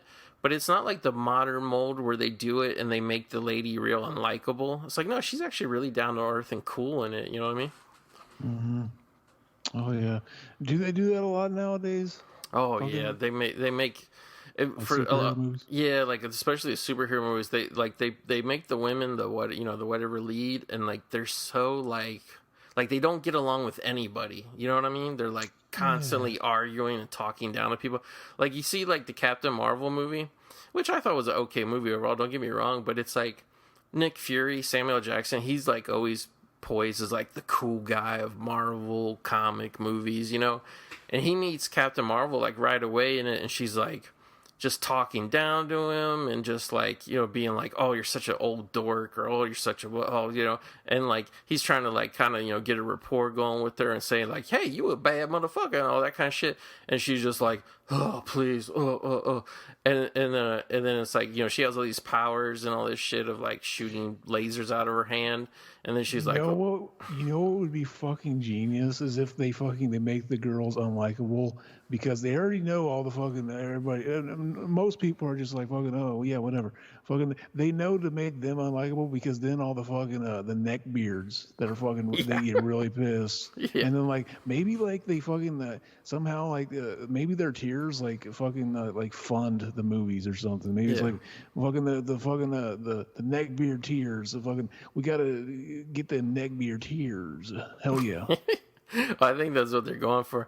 But it's like by the end of that movie, and they even have, you know, they set up Captain Marvel. She had a friend, another lady who was a test pilot in the Air Force. They were like the whatever test, I don't know, Air Force test pilots, first female, whatever. And then she disappears for 5 years, and then she comes back with all these alien powers and shit. And like she meets like her best friend, and like even they don't have any rapport. They're just like. It's just like, you know, like, what do you do with that? Whereas, like, this movie, I feel like, you know, yeah, they introduced Melanie Griffith, like, she's kind of badass, and she's kind of, at first, she's, like, a little, like, okay, like, I think it's weird you want to get your sex robot back, but if you're paying me, I'll do whatever. But as the movie, like, goes on, and the guy falls in love with her, like, as an audience, you kind of fall in love with her, too, or then you're like, yeah, she's, like, a badass woman, you know, she's not afraid of anything, she kills all these guys, does whatever, you know. So I really like her character. I would have liked to seen her do more roles like this for sure. Cherry 2021. Exactly. Make it happen. Big Gum, you listening? They'd have to do that thing where it's like to upgrade it somehow. It would be Cherry 3000. Well, they can even do that thing. They can make her really unlikable. Just make the movie. Fucking, you can get all the fucking tears you want. Yeah, I'm trying to think. Maybe Melanie Griffith would be like, I can't be unlikable. Fucking, I'm too likable, and then it's a dank anyway. Well, apparently the guy who played the lead didn't like her. Fucking. See, that's because the movie was calling him out as being a beta. Yeah. And fucking that finds his Chadness later. He really didn't have that foresight in real life. Yeah, it's funny too, because like the director talks about on the commentary how the whole movie is about the guy getting emasculated, but trust me, that character didn't get nearly emasculated as much as all the Marvel male characters have been getting. Oh yeah, fuck. You know what? They should have made that part of the movie. Like he should have been fucking her while it shorted out, and it made it so he couldn't get a boner, and like half the movie was him like struggling with the manhood. They could have done that too. They could have. That could have been an interesting wrinkle to the story. You never know. Oh yeah. So yeah, that's pretty much it, everybody. Thank you for, you know, your interest in Cherry 2000. If you download this episode, I just think it was time for somebody to talk about this movie, because, you know, nobody else has the BDE to do it but us. But one last thing I want to talk about is your podcast, Zach Mac and Zach Save the World. You guys actually have an exciting new merchandise opportunity going on right now, don't you? We do. We came up with this meme. We said it on an episode while we were stoned. You can actually see us come up with it on the fucking the Halloween 3 video commentary thing, the highlights video. We came up with "Cover Me in Your White Pea." Like that's like how a kid would say, fucking talk about like coming relationships. But I was like, fucking, that would be funny if we put that on a shirt. And then the idea sprang, like, let's have a shirt. It says "Cover Me in Your White Pea," and then like people can buy it and do a cum tribute on it, and then send us the picture, and we'll use the picture to promote the show. It's kind of genius. So it's like they're buying your merchandise, they're covering it with their semen, They're taking a photo, and then it's making its way back to you. It's almost like that Kevin Spacey movie, Pay It Forward. Exactly. Fucking that guy ripped us off years before we did it. Yeah, he was ahead of his time for ripping you guys off. Exactly. Fucking then we all know what happened to him. He's very low T. Fucking no one knows what happened to Kevin Spacey. Fuck him. Exactly. Whatever happened to Harley knew ye. He should have been, shooting his white pea on a T-shirt rather than fucking young boys, if you ask me. Fucking low T motherfucker over there. Yeah, he was so low T. I don't even think he really got to him, did he? He just was threatening to, from what I heard. Yeah, he came on to him. That's right. Yeah. It was weird. It was kind of a threatening experience. Yeah. I guess it's better to go partially Jarrett instead of go full Jarrett. Mm-hmm. Fucking. What is it with guys named Jared, by the way? I don't know. They're very untrustworthy, from what I can tell. Exactly. And then we also got the BTM podcast. You can check that out too. Very Chad. We did. What was the one we recently did? Lords of Salem. Oh yeah, great movie. Yeah, I thought you didn't like that movie. Oh, Lords of Salem, dude! I don't know if I ever told you this. I drove 148 miles round trip to go see it. I was under the impression I was the only one that liked that movie. No, I like out it. of our clique. Like, I kind of agree when you watch it, you can tell that it was meant to be a much longer movie and the guy edited it down. So I was hoping when it came to video, he would do a director's cut, But that's the one he didn't do it with. I know. It is the one that needed it the most. It would have been even better. But no, I like it, and everybody hates his wife. I like his wife. I thought she was really good as Michael Myers' mom in the first Halloween, and I actually appreciated getting to see her as a like the main character in Lords of Salem. So yeah, she's got them dreads. She probably blazes it. Oh, she does. I mean, if your name is Moon Zombie, I don't think you're completely sober. Oh yeah. Yeah, I was actually telling my fiance the other day because I follow Rob Zombie on Instagram. It was like a couple weeks ago. He was like, "Oh, it's been 12 years since Halloween 2," and then it was like the next week he was like, "Now it's been 14 years since the first Rob Zombie Halloween." Can you believe those movies are like over a decade old, creeping up to almost 20 years now? That's so crazy to think about. Yeah. Yeah, it is. So yeah, that's it. If you guys want to hear more hot white pea talk, head over to Mac and Zach Save the World as well as BTM Behind the Mask. Is it even technically called Behind the Mask anymore, or just strictly BTM? We went to BTM, but it's like fucking. It could still be Behind the Mask because I've been showing up doing the show with a mask on just so that it makes sense. Yeah, I was gonna say. Because you could have been wearing that mask right now, because that mask does have a slogan on it, from what I can tell. It does. Fucking very Chad. Fucking, our moniker is on there, baby. We got to make shirts that say that. Fucking, we basically, how the this machine kills fat. Remember that? Like the fucking this machine kills fat. This machine, that was like a big moniker for a while. Fucking Woody Guthrie, he had it on his guitar. We're gonna have this machine runs on cum. Exactly. And fucking, we hope people, there's no way there's anybody in this world besides me and Mac who would wear that. Yeah, exactly. But it's like, fucking, it's so funny. We have to do it. Mac should wear that shirt and show back up to the Ghoulies house and see what happens. Exactly. Fucking Chad. Exactly. So everybody, I want to thank you for listening. I want to thank you, King COVID ZVS, Zachary Faye Saunders, for joining me here tonight. Oh yeah, it's always a good time, and we got some more hot flicks coming up in the future here. So don't worry, retro movie lovers, we have you covered, and we see you back here again soon in the movie graveyard. Dog.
technically it was the sex robot graveyard tonight. Oh yes, fucking sex robot. Like once they are the thing, like when I run on the communist platform, there's gonna be a sex robot provided to everybody. Amazing. Fucking the government's gonna pay for it. Just like fucking people were all mad because like fucking I don't want to pay money to fucking give somebody a sex change, some fucking bullshit. We're gonna pay anybody who wants a pussy. We are gonna pay for it by the government. Now you get to fuck a hot Stacy, no matter what. All you gamers, like this is the best. This is just like it's the next best thing to basically mandating that you have a girlfriend. Exactly. There's actually a this is actually not a joke. This is 100% true. There's actually a slightly autistic gentleman that I worked with for many years. Sat next to him for 3 years, and he always use the phrase my government. Well, how do you say it? My government supplied wife, or government. What do you say? A government. Oh, I fucked it all up. I think it was government supplied. Never mind. I fucked it up. It's not funny. See, it is true though. He did say that, and I remember all the women saying, "Oh, that would be terrible if the government was the one who picked out your wife." What if that is a thing that runs in Aspies? Like, what if it, because I'm maybe autistic, he may be autistic, we both came up with communism? Yeah, I mean, you guys are clearly somehow like it's like you guys. There's like a wavelength that you guys are picking up on that nobody else does. According to the newest Predator, we are the next evolution. Shane Black's Predator, yeah. And he even knew how to fly a spaceship, even though he was a 9-year-old boy. He probably was waiting for his government supplied spouse as well. I think that's what he said, government supplied spouse. Yeah. What a big Chad Dick thing to write into a script. The fucking the Aspie upright. I mean, they did it. I mean, the movie didn't get too good of reviews, but I mean, technically they did it. So it was a mess of a movie. Yeah, it was. I actually thought it was okay until the CGI Predator showed up, and then I thought it was like terrible. But I actually thought it would if they stayed with that motif, like a kid who's in school gets a predator, and now he could just take it to school, have it fuck with his bullies. For some reason, there was a part of me, like a 13-year-old kid, that like movies like that was just like, this is gonna be fun, and then it just becomes something completely different. Well, it was awesome too how those bullies were like stalking him on Halloween, and he was wearing the predator helmet.